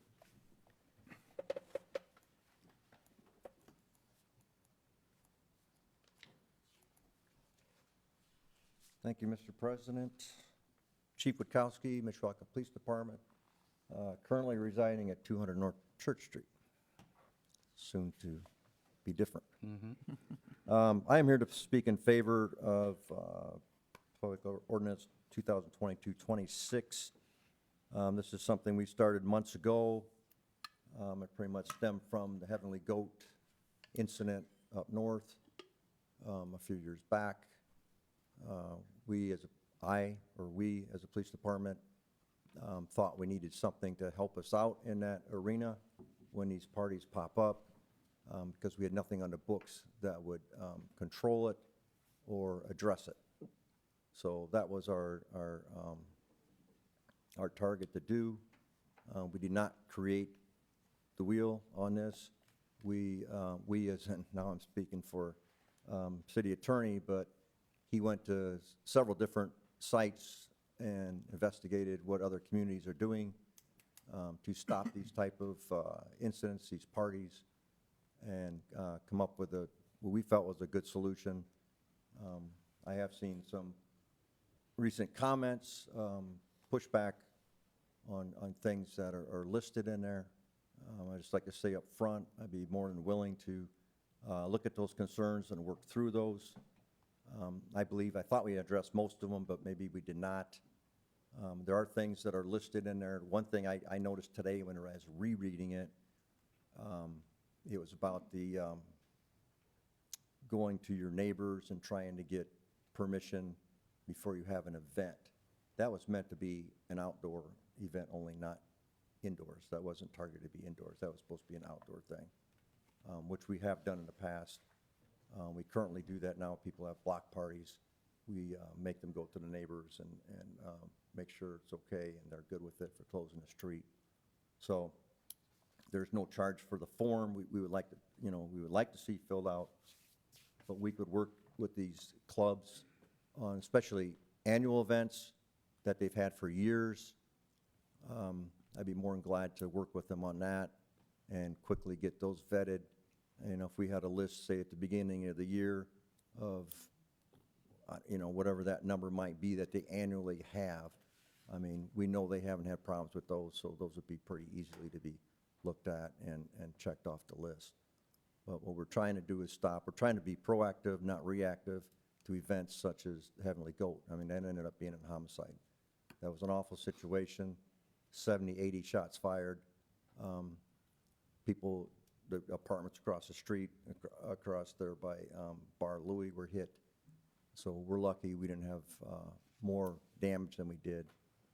So, like I say, I'm here to work with anybody we can to try and make this work, but I have to have something that I can use to stop these events. We've just by smoke and mirrors been able to stop several in the last couple of years that came to our attention. There's one recently, believe it or not, people rent venues out and aren't honest to what they're planning on doing. And then we see it on Facebook, and a lot of times we're chasing the time clock because of one recent one with one of our clubs.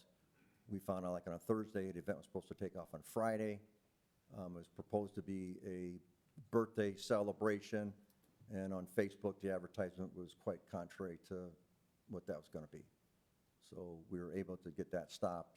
We've had several other examples of that, but it's hard when you find out 2 days before the event to get it to stop. So if we have a permit in place, or they're supposed to have a permit in place, it's easy for myself and along with fire, I mean, just to stop these events before they even happen. So I believe we need something through a city ordinance. You know, this look across the country at things that are happening. So this is no longer 1990 Mishawaka or 1970 Mishawaka. You know, I mean, things are happening, and we're foolish to think they won't happen here. Prime example, it already did 2 years ago. So we just need something to help strengthen us so we can better do our job. Thank you. Any questions for Chief Bukowski? Chief, thank you for the work that you and Mr. Hinkle, the Corporation Counsel, have done to put this together and bring it to us, and then listening to some of the suggestions and the concerns that we as a council have had throughout this. It comes through loud and clear that you believe that this would be a measure that would enhance public safety in Mishawaka. And as you referenced, the unfortunate tragic loss of life at Heavenly Goat was the inception for at least this version of the discussion. But as we've worked through this process, I've started to think of this also in terms of events that don't result in that tragic outcome, but still pose a problem to public safety in Mishawaka. Events where multiple squad cars have to be called off a beat, where they're servicing other issues in the community, and respond to a call. So can you touch on that? Am I wrong to think that the intent here would also to be try to get at those events that pose a risk short of resulting in a homicide? Oh, exactly that. I mean, that just totally takes everyone we have working to go to such a magnitude event of that nature, to police it, to call in overtime. I mean, that was tens of thousands of dollars, the one up north there that, you know, we had to respond to. But then in the meantime, the city is stripped because we got so much going on up there. You know, it's just, it's crazy. So we have to have something in place to address that proactively before it starts, because once it goes, and then if it goes wrong, we can't control it. I don't have the manpower to work it. I mean, when you call in overtime, you know, you're talking 30 minutes, 40 minutes before you can get people in to help. That's too late at that point. My friend and colleague, Mr. Compton, and I, in the last couple of days, have spoken on several occasions about this, and even this evening, I made reference to this as being, tonight's proceeding being another step in the conversation and the process to try to arrive at an outcome that would address the concerns that you've expressed and balance the need of business owners and others. Would you agree with that? From your comments earlier, I would take it as your willingness to listen to concerns that we've received. We've received some already via email and some other communications, but it sounds like you're also willing to work with us, and let's volunteer the Corporation Counsel, since he's not up at the podium, to be part of it as well. We're not trying to take money out of anyone's pockets. We're not trying to rain on their parade. I know some events have gone on for years. We're not trying to stop any of that. It's these new things that we're looking at. You know, we scour social media all the time for events like that, so we're not surprised. So would it be a fair summary from your perspective? You're not saying that it has to be exactly this ordinance as it is currently drafted, but you believe that we need to do something in order to address the underlying concern. Would that be accurate? Very accurate, exactly. I'm willing to work with anyone. I understand the smaller clubs have been in business for years, and it's a change. But, you know, we're just asking them to fill out a form. But even the 30-day clause in there, there's a workaround on that already in the ordinance on number 2, page 2, number 2, that if it's already previously okayed through the board, then that 30-day thing goes away. So we've already thought of that, and not going to mandate them to everything has to be 30 days. Okay.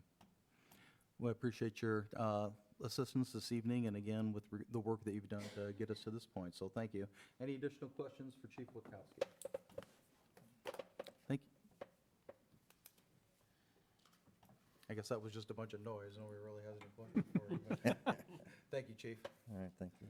Is there anyone else who wishes to speak in favor of the proposed ordinance? If you would, please come forward.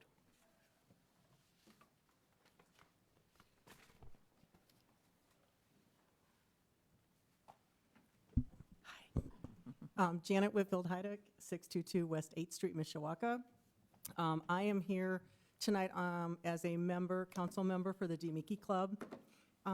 First off, I just want to say to the chief, we really value our safety, public safety, being good neighbors in our community, and overall understand the need for this ordinance.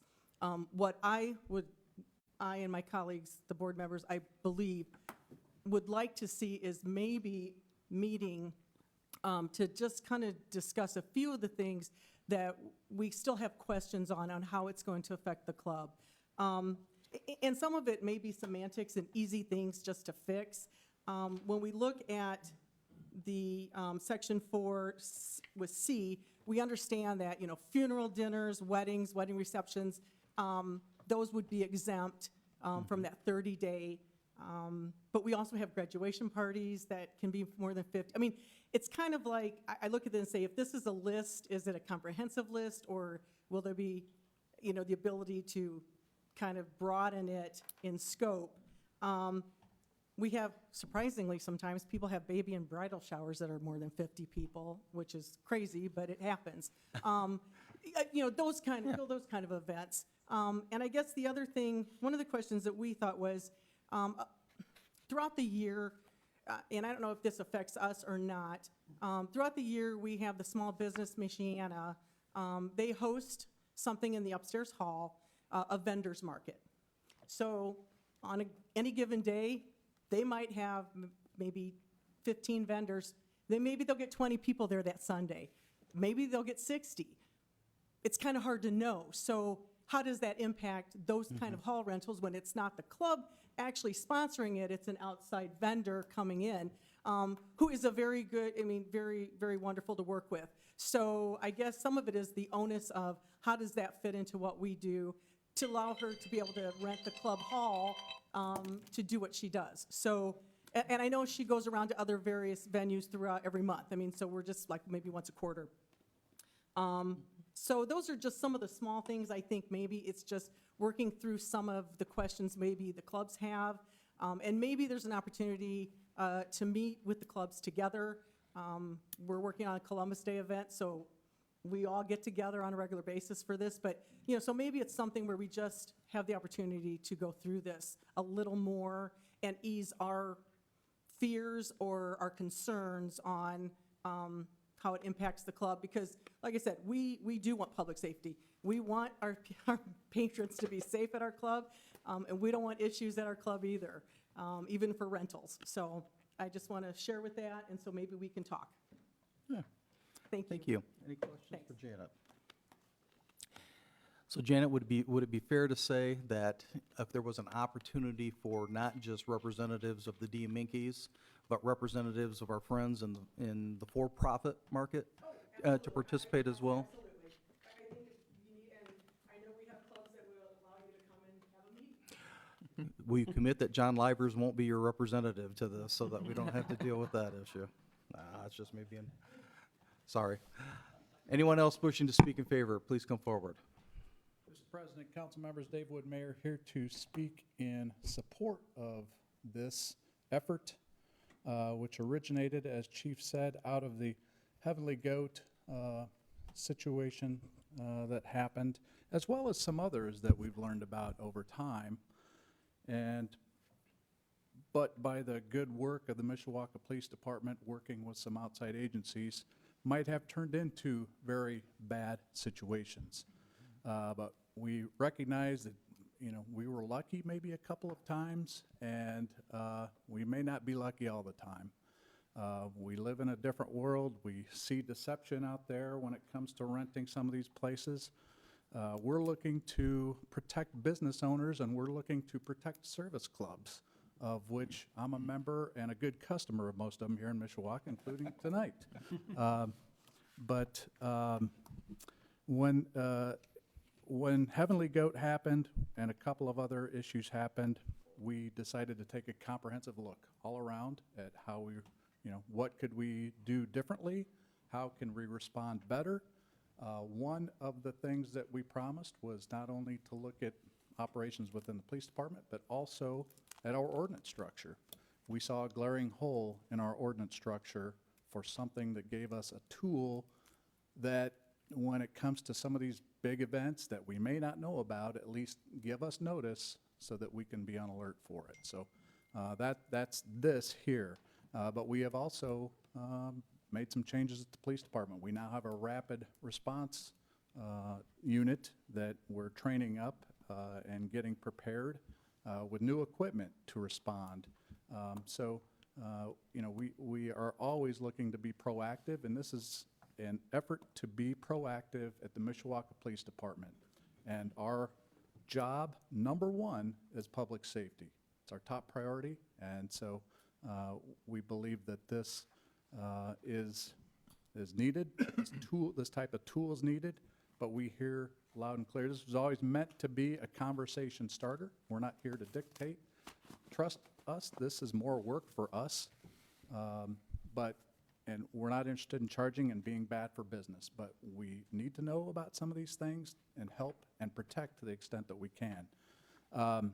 But we also, it was meant to be a conversation starter. We're not trying to, you know, police every single funeral dinner at the BK. It's not what we want to do here.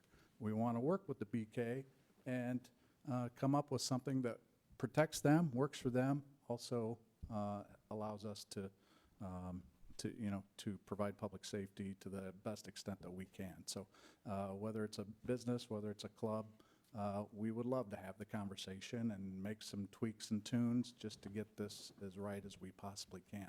Maybe it goes nowhere. That is, you know, that's a possibility.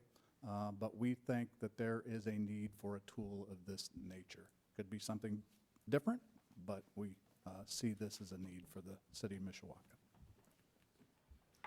Thank you. Any questions for Mayor Wood? Thank you, Mr. Mayor. Thank you. Is there anyone else who wishes to speak in favor of the proposed ordinance? Please come forward.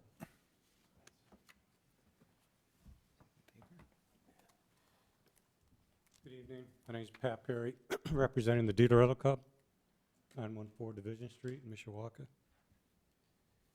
Look, I'm not, Mr. President, members of the council. I get it. I get why you have to do this, and, you know, I get why this is being looked at. I mean, like Chief Witkowski said, it's a different era. I get it. Some of the proposals I don't understand. I think the last hearing we had, it was at 100 people per event. I noticed it dropped down to 50. I just had some bullet points to make, maybe 3 or 4. I don't know, it could go on more, but I don't know if they have an answer, but I don't quite get the clarification for nonprofits. Like Janet said, I think some of that needs cleaned up because it's not quite clear in the ordinance that I read. And how are you going to enforce an ordinance? So this is just throwing this out. If the consequence for having the ordinance and getting a permit before you have a party, the only consequence is after something bad happens at the party.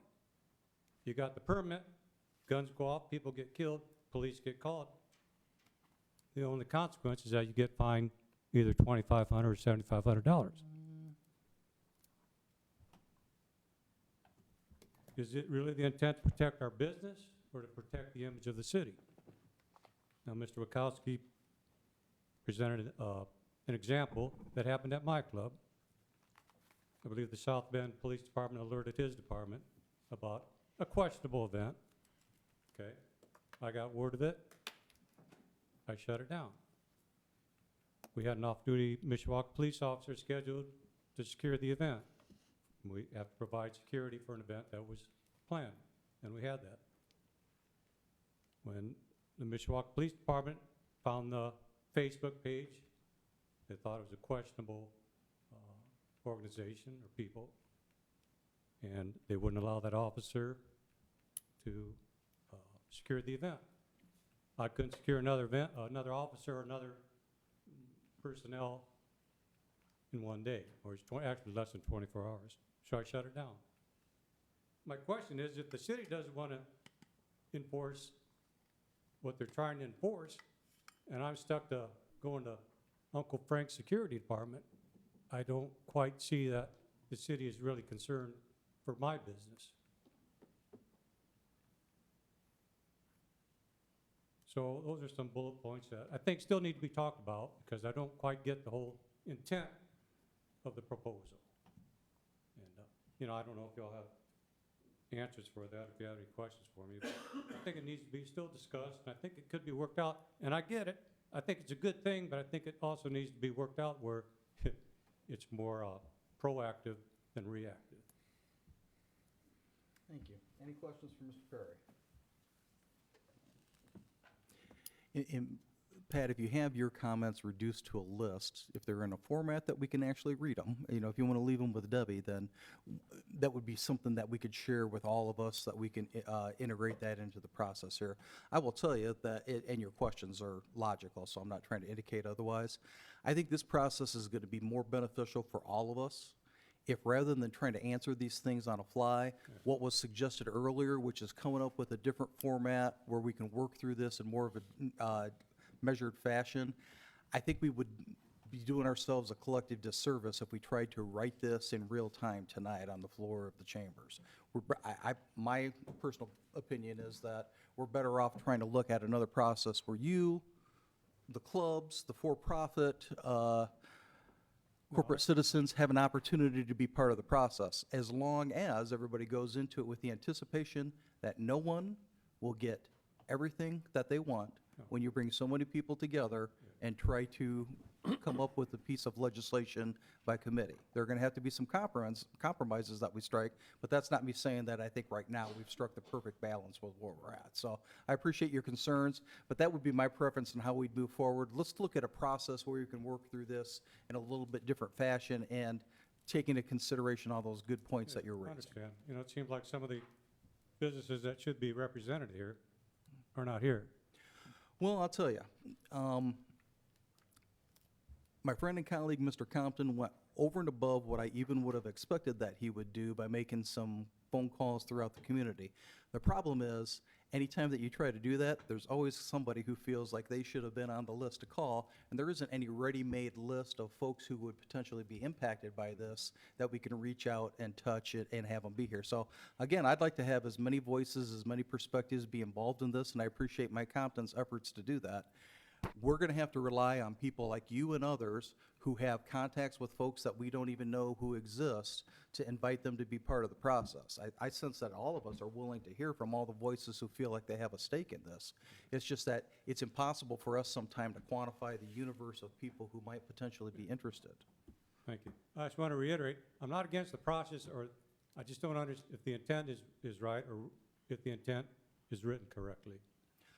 I think the intent is right. Whether the verbiage accurately reflects the intent is, at least in my mind, an open question.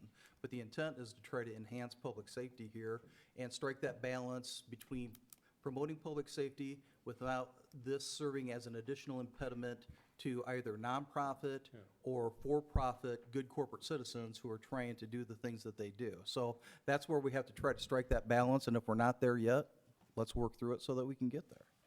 Thank you. And I take no offense, as a fellow member of the Dealer Rental Club, I always appreciate seeing you and listening to what you have to say. So Well, thanks for sharing your opinions. Any other thank you. questions for Mr. Perry? Thank you, Pat. Thank you. Is there anyone else who wishes to speak in favor of the proposed ordinance? Please come forward. Good evening, Mr. President, council members. My name is Kevin Warren. I'm an attorney with Sopco, Nussbaum, and Anamnet in Katzmarek. Sorry about that, here in South Bend.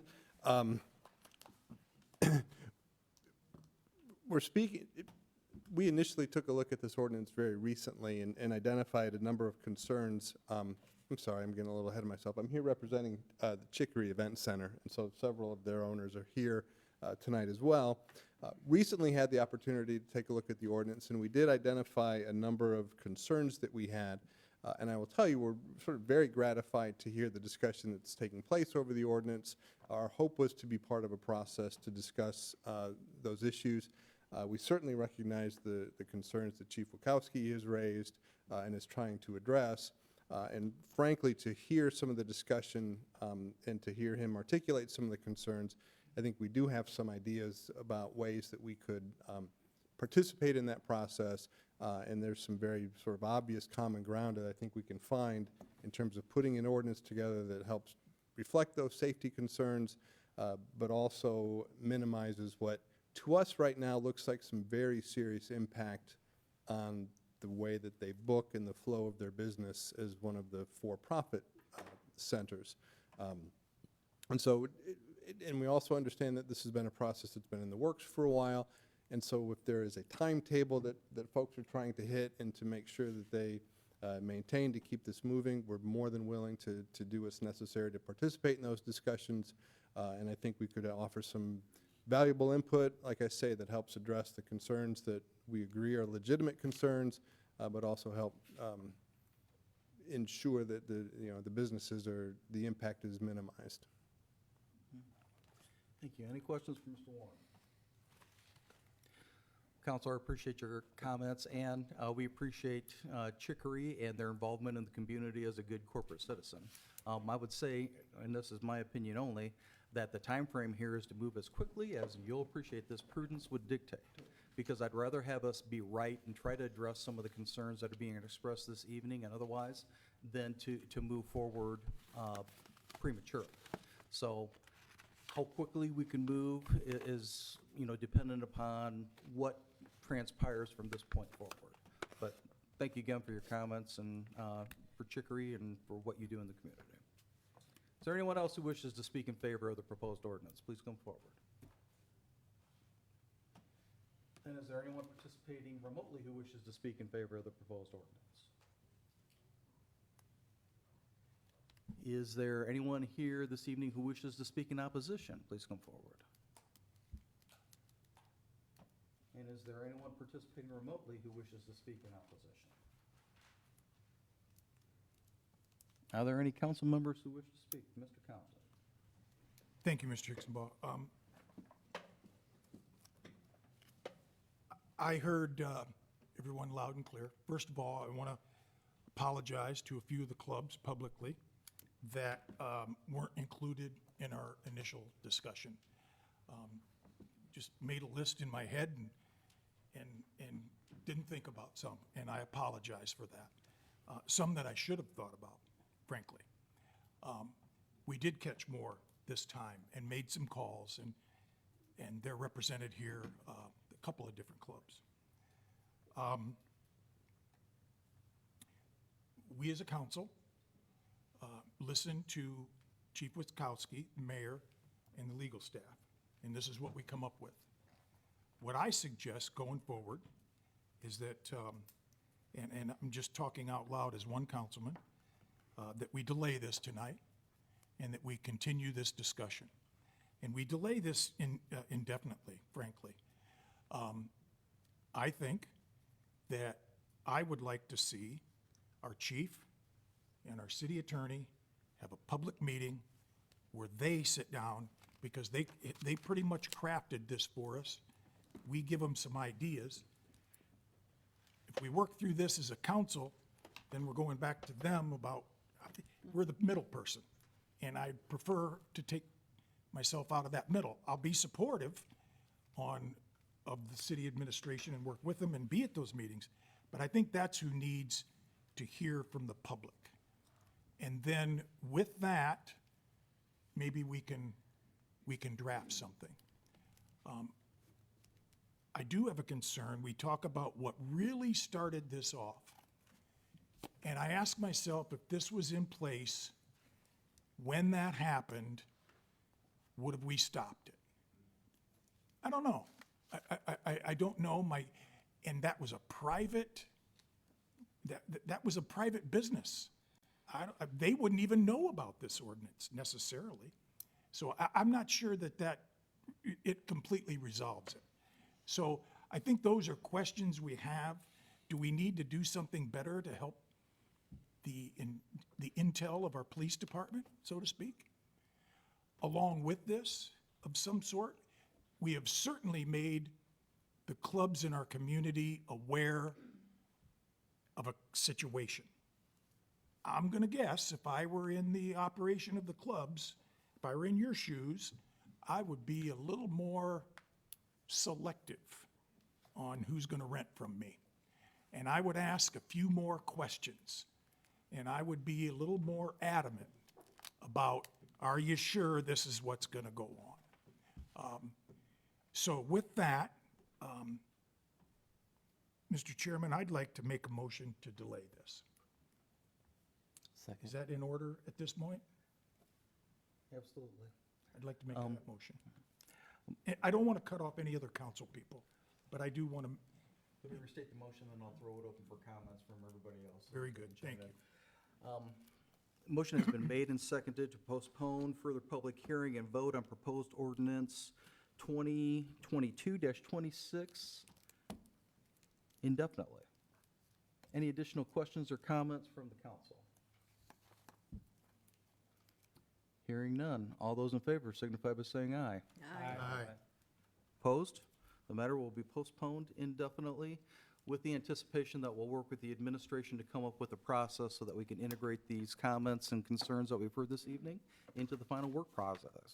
But thank you to everybody who has been here this evening and shared some thoughts and who has communicated with us in writing as well. And with that, we will move into privilege of the floor. At this time, members of the public are invited to the podium to speak with respect to non-agenda items only under privilege of the floor. Mr. President, council members, clerk, mayor, thanks for enjoying one of the longer council meetings. I recall those days myself from not too long ago. My name is Brian Tanner, 525 Calhoun Street, speaking today on behalf of a relatively new 501c3 nonprofit, Inspire Mishawaka. For those in the general public who are in attendance or listening via the live stream, it's an organization that grew out of an initiative within the Mishawaka Business Association. It's something that's been in the works for a number of years, but really gained some traction this spring. I just want to bring everybody's attention to a public town hall style session that's going to happen at the Mishawaka Penn Harris Public Library downtown branch on Thursday, September 22nd, 5:30 to 7:30. Members of the council, clerk, and mayor, you should have received a formal invitation to that. We also produced a business inventory of what we consider kind of our downtown district as it's related to our Main Streets application with the Indiana Office of Community and Rural Affairs, roughly 135 businesses, our Education Foundation, school board, various departments within the city are also invited to that formally, but it is open to the public. We invite residents and business owners who we may have inadvertently missed in that inventory to that session. And just wanted to make everybody aware of that at a public meeting such as this. And for those on the council, mayor and clerk, we also have some other ways that we ask you to engage with this organization. That's a conversation better left for a different time. But I just want to appreciate the time to speak on behalf of this event today.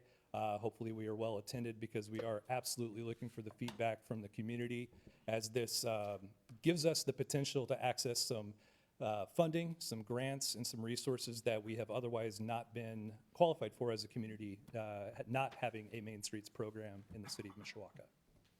I'm open for any questions or concerns or suggestions before I step away. Thank you. Any questions for Mr. Tanner?